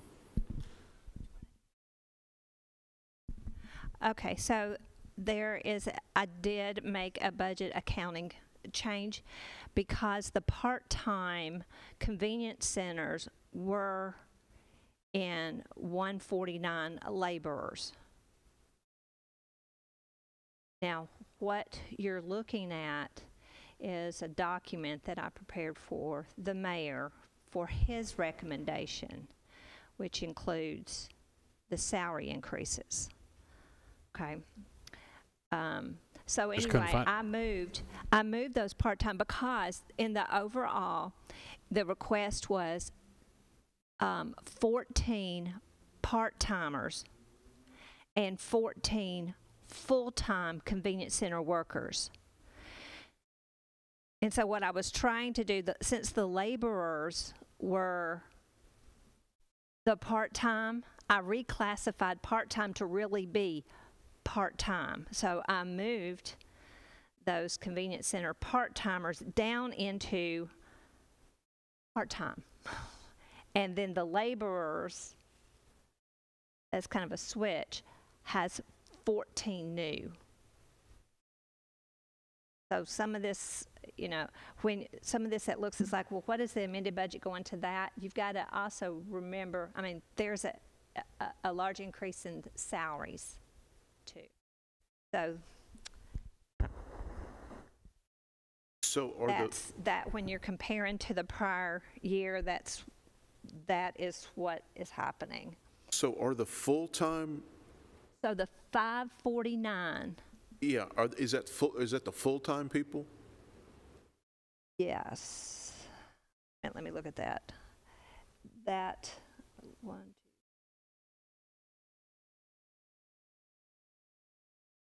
two. No way that can be 549.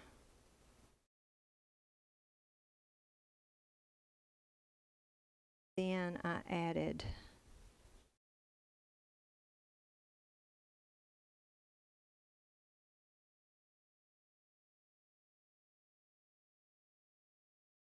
not right there.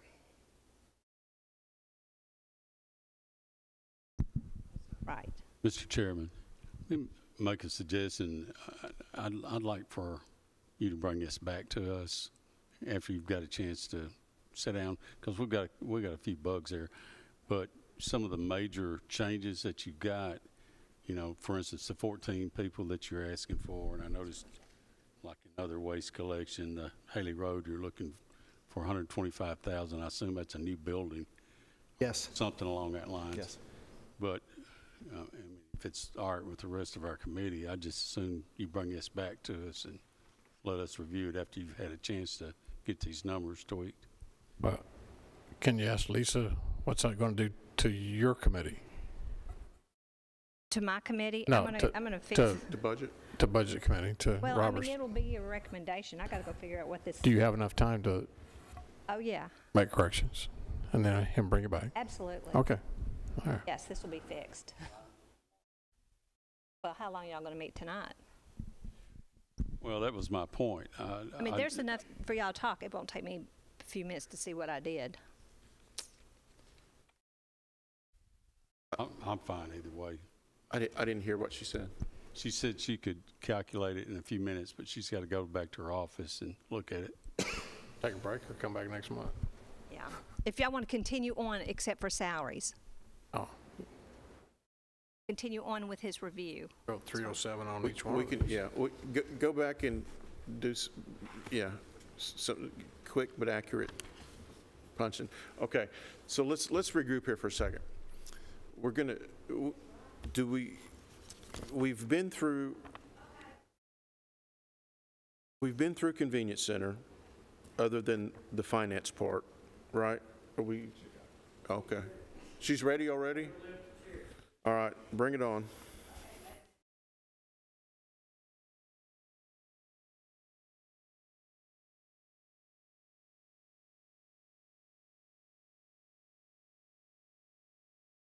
Is what now? Come up here and talk. So tell us again what that consists of. Okay, the 549, 477 number is 14 full-time positions at $39,248 apiece. I guess, what was the 601,868 from last year? Is that something that? 601 from last year was all the part-time. Okay, I understand. Was all the part-time. So I moved the part-time down into part-time. So that's why you see that big jump from 39 to 649. That's why that's that way. And that also includes, Bishop, I don't remember what we put in for the increase. The dollar? As $1. Yes. Okay, $1 an hour for the existing part-time, and then there is an additional 14 part-time folks. And that 205 is the insurance and benefits for those 14? You've got all your existing plus the 14 new bodies with an increase. Let me get some clarification. I understand you got 14 new full-time. Are you saying you also have 14 new part-time?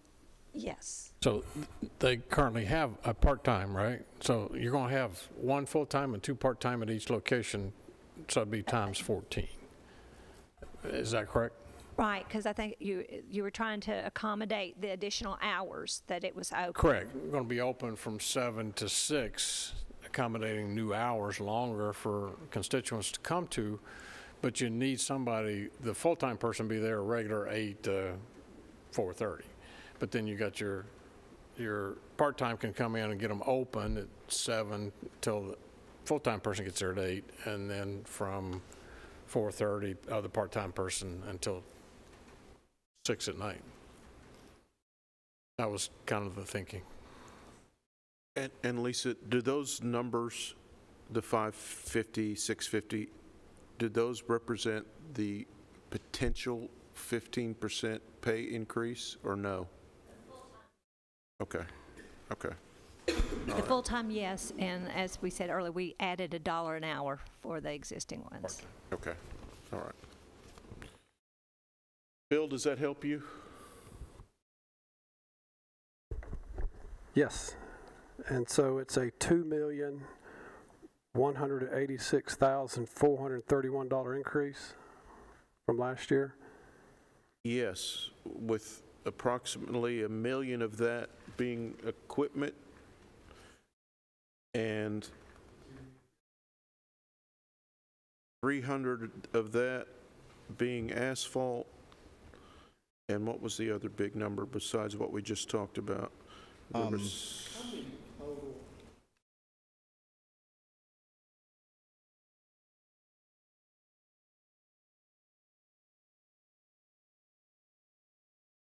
Currently, I have spots for 63 direct reports.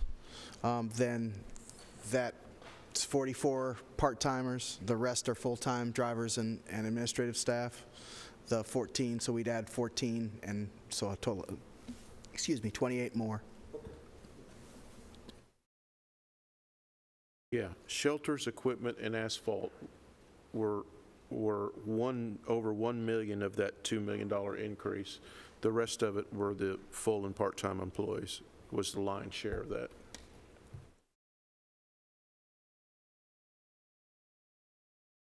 More convenient, yeah, and safer, more importantly, safer. Yeah. All right. Can we move on to the next report? So, yeah, it's up to y'all.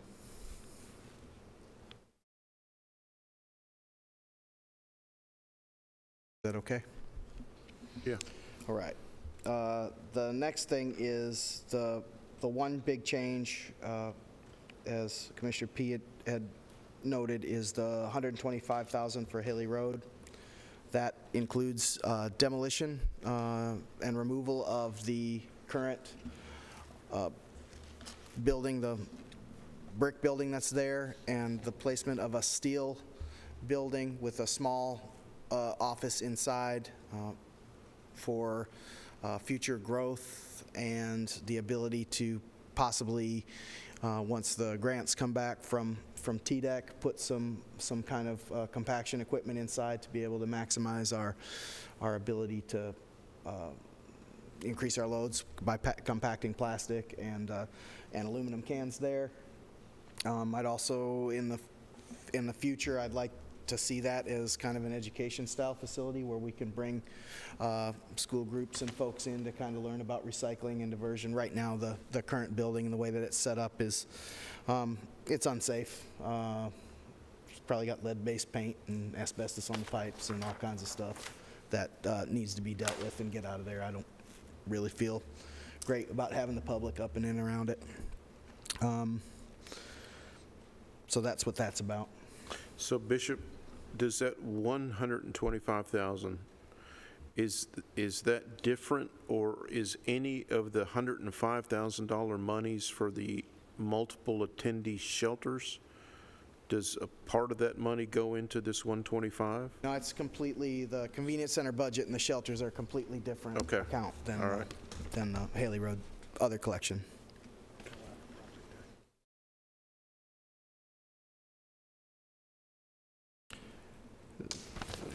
Then that moves us on to, if there are no other questions about 739, other waste collection. All right, go on to landfill operation. That moves to operation and maintenance, which is, has remained largely the same. Let me double check. I don't believe that there was any major changes in the operational budget.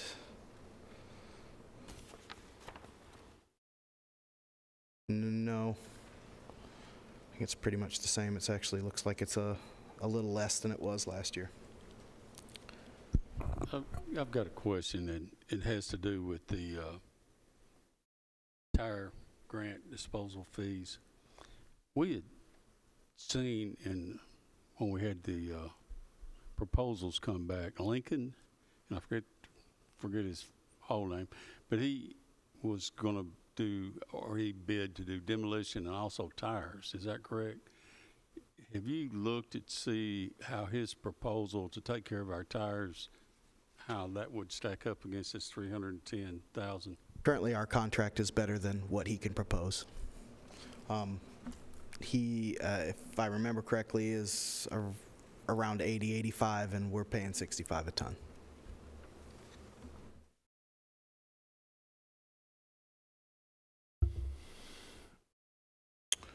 All right. That moves us on to post-closure care costs. Post-closure care costs is one of those things that, again, there's some unknown variables that are on the horizon with some of the stuff that I'm discussing with TDEC. I would like to see this, what I can anticipate happening is the contracts with private agencies, which is largely our consultants that come in there. I think that some of that $400,000 will probably be, I'll approach about an amendment once we find out what the cost of materials for any remediation, leachate management would be there, and the cost of that construction. A lot of the work that's done out there will be done on site, and as much as we can do with our own personnel, we'll do to reduce the cost of whatever that solution is. But this being so recent as far as this goes, it didn't make the cut before this sheet. So on landfill operations, you have contracts with private agencies, $300,000. And it says Milton on there. And then on post-closure, you have contacts with private agencies, $400,000. Is Milton included in that as well? And currently, the way that one works is it's largely engineering, and if there's a special project that we have to do for engineering, he's my equipment on site, so I'll utilize him there. The $300,000 in the post closure budget, as far as keep in mind that Mr. Nolan built this portion of the budget prior to me coming in there. It's about putting the dirt and maintaining the slopes, making sure that the landfill is active and operating, and the stuff that we do with our brush and burn control. Yeah, I'm okay with that. I'm just saying, is he also going to be part of this post-closure care cost? As far as I know right now, he's the only one that we have a contract with to do that type of work. But as far as the equipment management portion of it, but a lot of that is engineering from Triad is currently our engineer for that. So Bishop, at the very bottom of the page, am I reading this right? Your 2022-2023 budget is actually $2 million and some change less than your 2021-22 budget?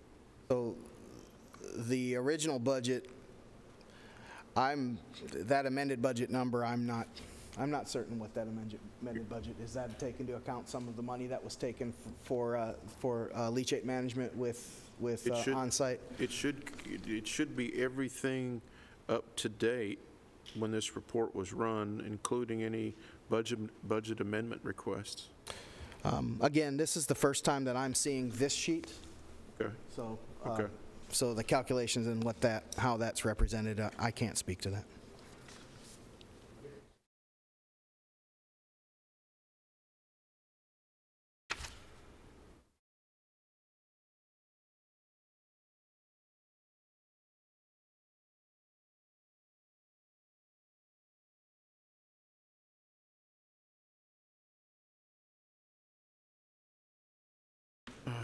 All right. The miscellaneous is pretty self-explanatory. Did we miss anything? No, I believe these are. Yes, I've got sir. double copies. Commissioner Blair. You know, it has the $6,104,217. Then it says amended budget 2021-2022, $11,890,084, and then preliminary 2022. So what is the 11 million? I just told Chairman Cush Maybe the chairman might know. I'm sorry, Bishop. I don't know. I would want to go back and add the totals. But the 6,104,000 and some change is the actual amended budget for the present year, and then this is the preliminary budget for the coming year, the 8,147,000 and some change. Am I seeing that correctly? It appears so, yes. And it looks like the majority of that money was residual equity transfers. Yeah, if you just roughly add the subtotals of the two-page totals, you get that 6,023,000 number. So I'm at loss at what the 11,890 means. I don't either. Okay. So I believe the 6,023,000 as the amended budget, and My recommendation to the committee was the 8,147,000. as the new 2023 budget. Yeah. So That's a preliminary budget recommendation. yeah. So that being the case, we're looking at a $2 million increase, which we know $1 million of that plus is Labor. $1 million is equipment, and $500,000, well, 300,000 is asphalt. Right. So that looks like the number, which again, That was a recommendation from me working with him. Yeah. He worked with budget. This will go to budget. right. Yeah, so this will be cleaned up and go to budget, all right, first and foremost. And I do want to remind everybody and the viewing public, these monies we're talking about is got nothing to do, is not paid for through property taxes. Okay, I want everybody to understand that. He has his own money through his own funding. It's not property tax related. So, all right. Bishop, what else? Well, I just wanted to note that 8,147,000 is very close to the calculation that I had on this Okay. worksheet as well, so. Okay, all right. So I believe we probably would like to have a motion to approve this preliminary report to go to budget for preliminary approval. If anybody has got confidence enough to do that. Just another question. Do you have your ending fund balance? Do you have $2 million in your ending fund balance that can fund this increase in? So I don't have any data about the current status of the balance from the budget that was drafted by the previous folks. In fact, large scale, what I did when I drafted this was I looked at last year's budget, and without having experience in knowing what things were costing for operations, I took a lot of it, and it was a copy and paste deal. The stuff that's in here that is altered from that is all things that I've identified as needs for the department that I've included in the budget. The pulling reports from the software that we have. I'm having trouble understanding how to operate that software. I probably missed this. I didn't think I was asleep, but maybe I was. The 4 new convenience centers, is that a separate situation together, all together, or the last should it be here somewhere? Commissioner, the last time I recall, and of course it'll all be brought out at budget, last I recall, there was 11 or $12 million ending fund balance from last year. And I believe the recommendation was to take about $6 million of that. What happened was that we thought it was going to be much cheaper to do the 4, but when the numbers came in, because we turned it over we put it out to bid, and the bids came in, and it was about $1.5 million per center to do what we want to do, enlarge them, fencing, ramps, building, lights, etc. So it was about, it cut that ending fund balance, solid waste ending fund balance in half, so there's about $6 million will be left after these new 4 convenience centers are established. They just tore the building down last week, was it, Leanna? Yeah, the finished loading up. I think there's probably about 5 or 6 more bucketfuls, and then it's completely and loaded. Ready to start in Smyrna, weekly? Smyrna, we've got a few things we're working through, but I've got the Leanna's contract first. done on G Street. I think we're ready to go. I just got that from the attorneys. Excellent. We'll be moving. Yeah, yes, sir. So it's 8 million plus 6 million we're spending in solid waste, right? Is that? That's correct. What else you got? I'm sorry, we budgeted, we used, why isn't it reflected here? It's in, why isn't it reflected here? What's that, the ending fund balance? The 6 million is all from this year's budget. It's all from the 2021-2022 budget is paying for the $6 million improvements. That's correct. That's my understanding. Yeah, all right, yeah. That money's already set aside. Yeah, yeah. Okay, Bishop, what else do you have? I believe that concludes the budget that I have. There's duplicates of the sheets that were printed. That gets us to the end of the entire, all of my accounts. Okay, do we need a motion to approval, or do we just kind of do like we do in planning and say, send it to budget based on staff comments? Well, which would be committee comments. In committee, this would be Bishop's changes. It'd be better to have a motion, Mr. Chairman, to send it to budget with,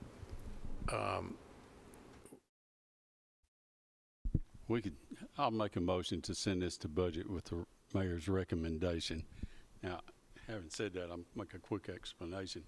You know, we're all going to need to sit down and say, hey, is this what we want to do? We want 14 new full-time, 14 part-time, with understanding those are expanded hours. That's like, what'd you say, 7 a.m. in the morning till 6 at night? that's correct. So that's why at least $1 million of it is labor cost. Yeah. So I don't mind forwarding this budget to our budget committee, and we'll sort out, you know, if we agree with the mayor's recommendation from there. But anyway, that's my motion. Okay. And before somebody seconds, is it safe for me to assume that Lisa is at that or will be at that budget to explain the line items that she did for us tonight Right. to the rest of your committee? I'm going to get with her tomorrow. I'll make sure we've got that. Okay. But I've got a feeling she's already got that going. Okay. And we have a second. Roll call fine, or do we need to do, can we, acclamation? All those in favor? Roll call. Roll call, okay, all right. Commissioner Blair, Yes. Commissioner Dodd? Yes. Commissioner Harris? Yes. Commissioner Piercy? Yes. Commissioner Peed? Yes. Commissioner Cerrino? Yes. Chairman Kush? Yes. All right, is there any other business comments? Thank you for your patience with me on this. And All right, Bishop, you're running out of favors now, man, okay? I do want to say, yeah, you're on the spot. It's a lot going on. It's new. So I just want you to know, I think you're doing a good job. You're taking up a lot of information fast. And frankly, every week you come in front of us, you're improving. You're well aware of what's going on. So thank you for your efforts. So by by budget year, we want you to have an A+ report, man. Okay. Put it on screen. Yeah. So no other business. This meeting is adjourned.